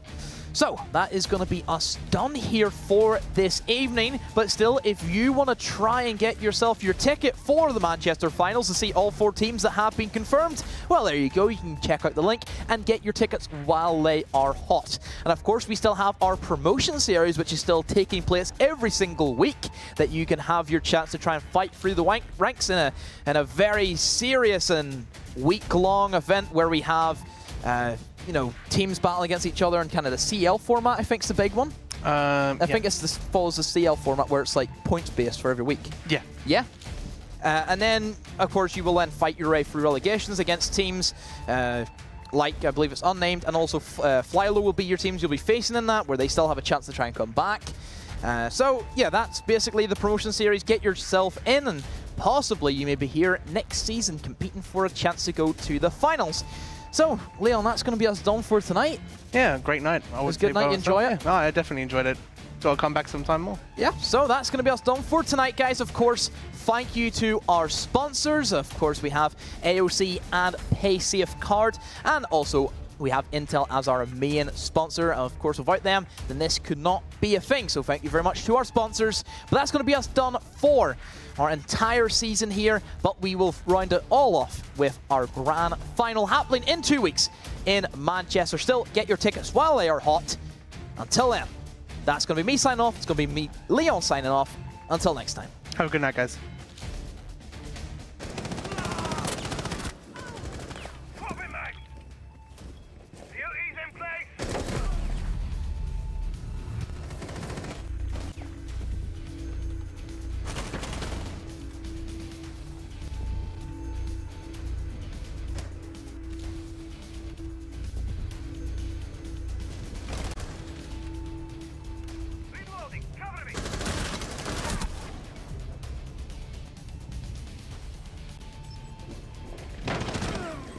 Reloading on it!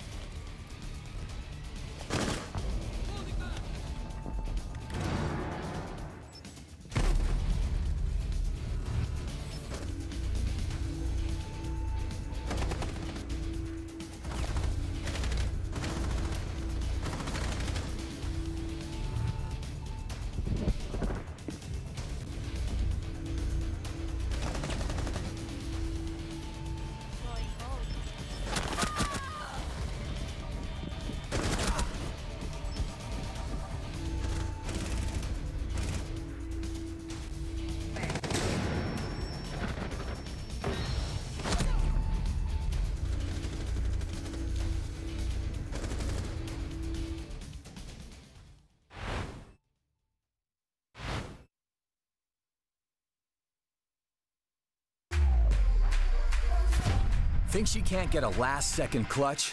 Watch this. Think he can't carry his team while streaming in high resolution? All the while recording a once-in-a-lifetime win? Watch this.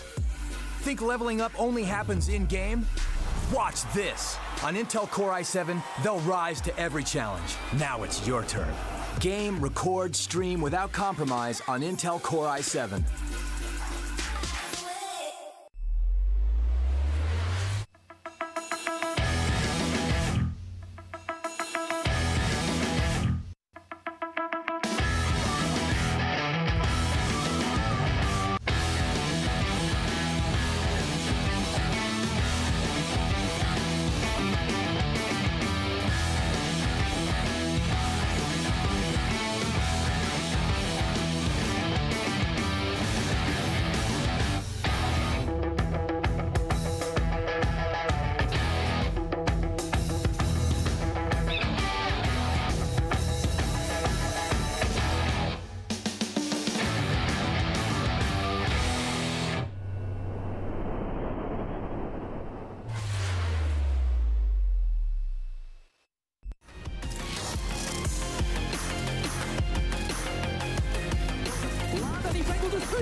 Eliminates the forward, and the distance is shot. Oh, there we go. Finally stays. Once again, that man on the smoke.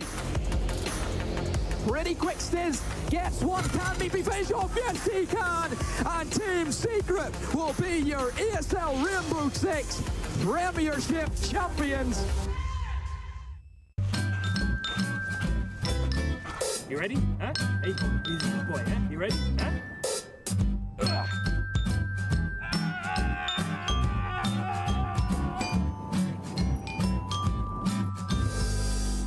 Start your esports career now at play.eslgaming.com.